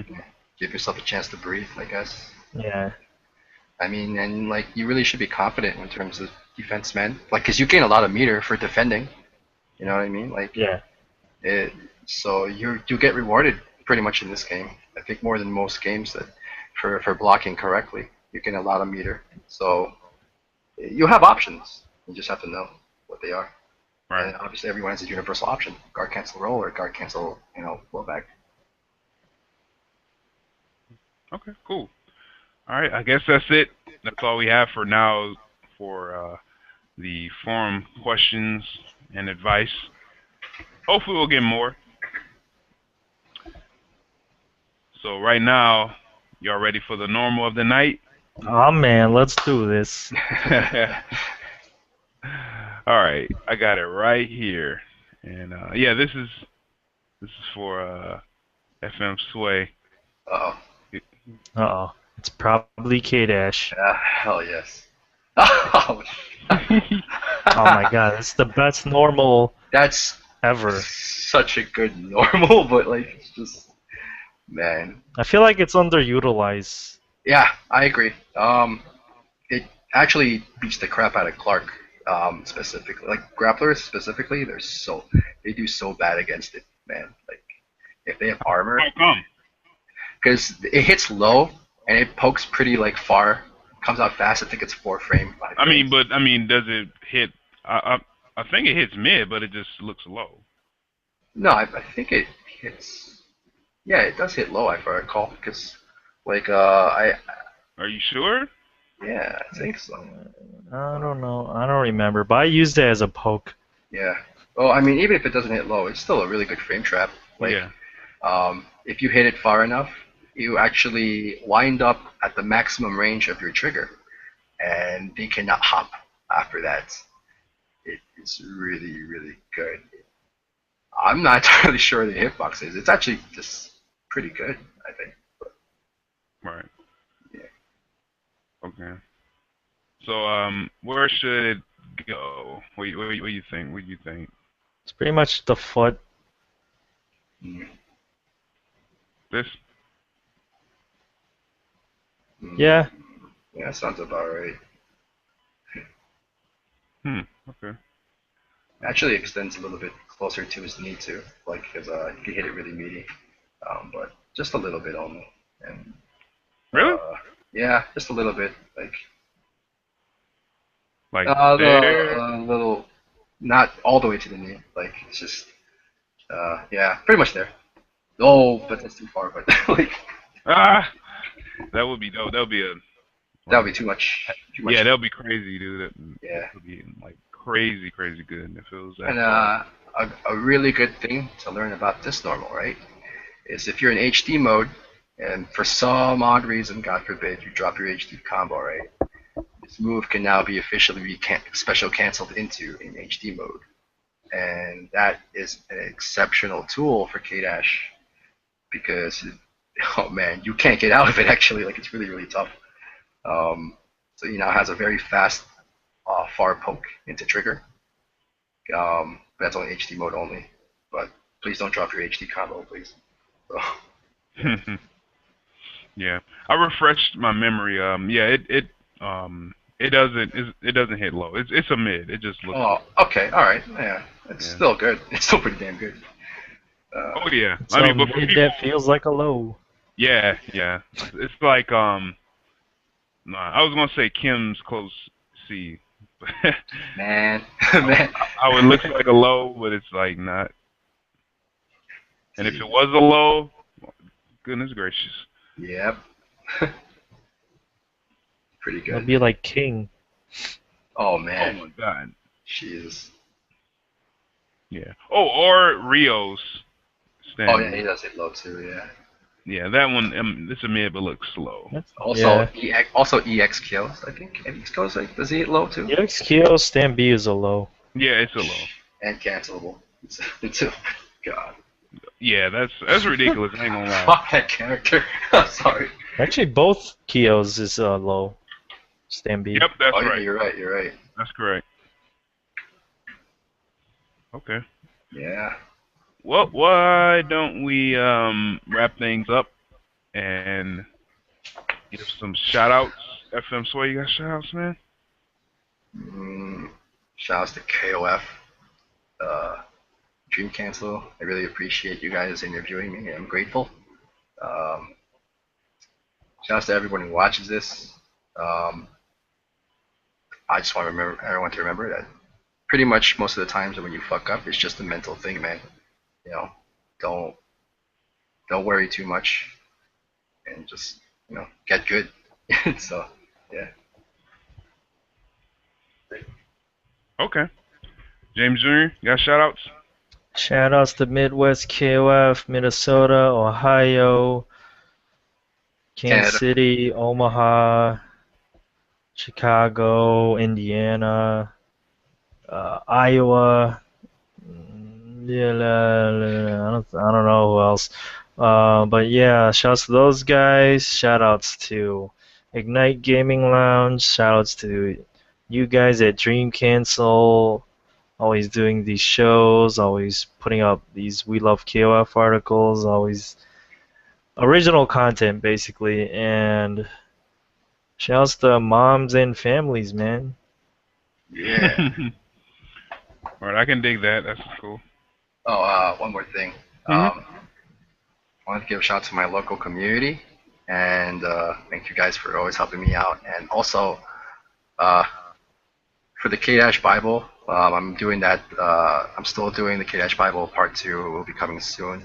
And I really need the community's help, guys. If you have any information to help me out, again, this is not just primarily for me or for views. It's for you guys to educate you. So help me out with whatever you guys think is useful for K Dash. I'll give you credit, obviously. Let's work together. That's all I got. Cool. Great. All right. Well, let's give some shout outs and quick promo and plugs again. Shout outs to Team Chaos. Check out Romance's stream, tutorial stream, online Steam stream. Follow him on Twitter because he goes online whenever he feels like it. He doesn't have like a schedule or anything just yet. He might in the future, but just stay in tune for that. Big ups to Kings of Kings of Colorado. Big ups to Zero Black. Big ups to SLO Rosarito, Mexico. Thanks, Chris Santoso, for coming in and recapping Japonawa, or I should say Hopinawa 2014. Big ups to Kings of Online. Are those archives still up on YouTube, man? Absolutely. Like they're just there. I lost episode 3 because that one was actually they took it down because of music, and I'm like, oh, okay, yeah, that's why I asked earlier. yeah, Oh man. yeah. Uh, Also, shout out to Undefined on the chat room. He wanted to shout out, so thank you for being a fan of Dream Cancel. Word, cool, man. Okay, big ups. Oh yeah, buy these shirts. Go to dreamcancel.spreadshirt if you want a shirt. You have a shirt, FM Sway? Yes, I do. Oh yeah. Of course I do, man. All right, cool. I have that, and the KOF is here again. Yes. Cool. Use the Tappa Talk app to view the Dream Cancel forums easily from your phone anywhere you go. Chat with us on Chatwing, stay idle, talk about KOF, share combos, meet other players through Steam and stuff like that through Chatwing if you're looking for matches. Donate to Gutsiel to go to Evo. Romance, he told us that that I think Gutsiel received the funds from UFGT safely, if I'm not mistaken. That's good. Awesome. Yeah. And shout outs to Bloodbath and Beyond. June. Man, It's so godlike. It's so good. Yeah. Bloodbath and Beyond. June 14, 15, Waterloo, Iowa. Oh, it's in a hotel? I didn't even know that.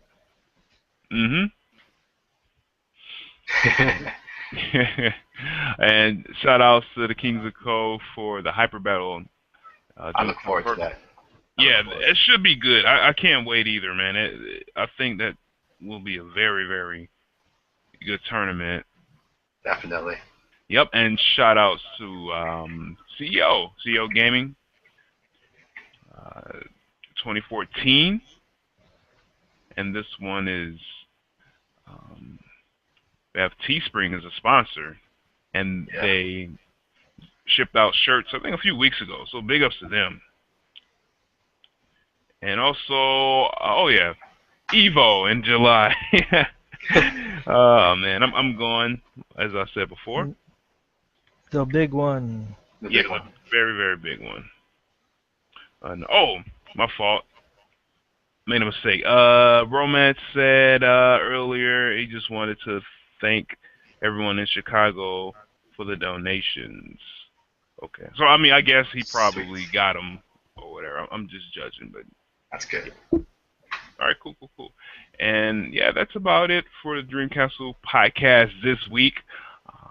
As usual, next week we'll be taking a break, and there'll be June 4th. Oh man, time is just flying. This year is just going by so fast. Hell Yeah, yeah. man. So yeah, we'll take a break. We'll be back the 11th. Yeah, June 11th, and it will be episode 20. And I'm thinking of doing something special for the 20th episode. I don't know just yet, so if y'all have any ideas, let me know for our 20th episode. I think that's the week of E3, right? Is it? Oh shit. I Already? think. Damn. Hopefully SNK, man. Let's go. We're waiting for 14. you guys. Hey, I don't know. We'll see, man, because SNK, they usually reveal stuff like Woo, pachinko. Woo. yeah, well, they usually reveal stuff during the Tokyo Game Tournament or Yeah. just really, really randomly. So I mean, we'll see They're, what's up. they're so random. Yo, KOF MOBA. Oh god. Yeah, I mean, well, you remember how long it took for them to reveal to us the console version of KOF 13? Yeah, you're right. You're right. I It's think like, they yo, announced the arcade version at like an arcade expo or something. they right? did, and we were like, what the heck is this? And King was like doing weird, floaty, glitchy combos and stuff. Yeah, but yeah, our show will be on the 11th, next next 2 weeks. Check it out. Not sure what the topic will be, and I don't know. I'm thinking of maybe doing a Steam battle on the 7th. I'm not sure. We did one earlier this month, but almost nobody came through because I think that was Northwest Majors weekend, and Yeah. I don't know how that affected it so drastically. I think I was at Indiana. Yeah, you was. Yeah. A lot of people were kind of out of town. Yeah. Okay. All right. Cool. I'm trying to think. What else am I missing before we go off here? Let me think. I think I've covered everything. Yeah. Well, I guess that's it. So, thanks for watching. Share this podcast to other KOF players, other fighting game players as a whole. Blow it up on Twitter, Facebook, whatever else, Instagram or Vine or whatever people. Fine. Fine. Yeah, just blow it up because I mean I think the show has some really good information, and I know that it has helped people, and people tell me all the time that they like some of the information that we share here. So do what you can to help spread the word. And that will be it. See y'all in 2 weeks. Keep playing KOF, keep practicing. Yep. And that's about it. All right? Peace. Peace. Peace.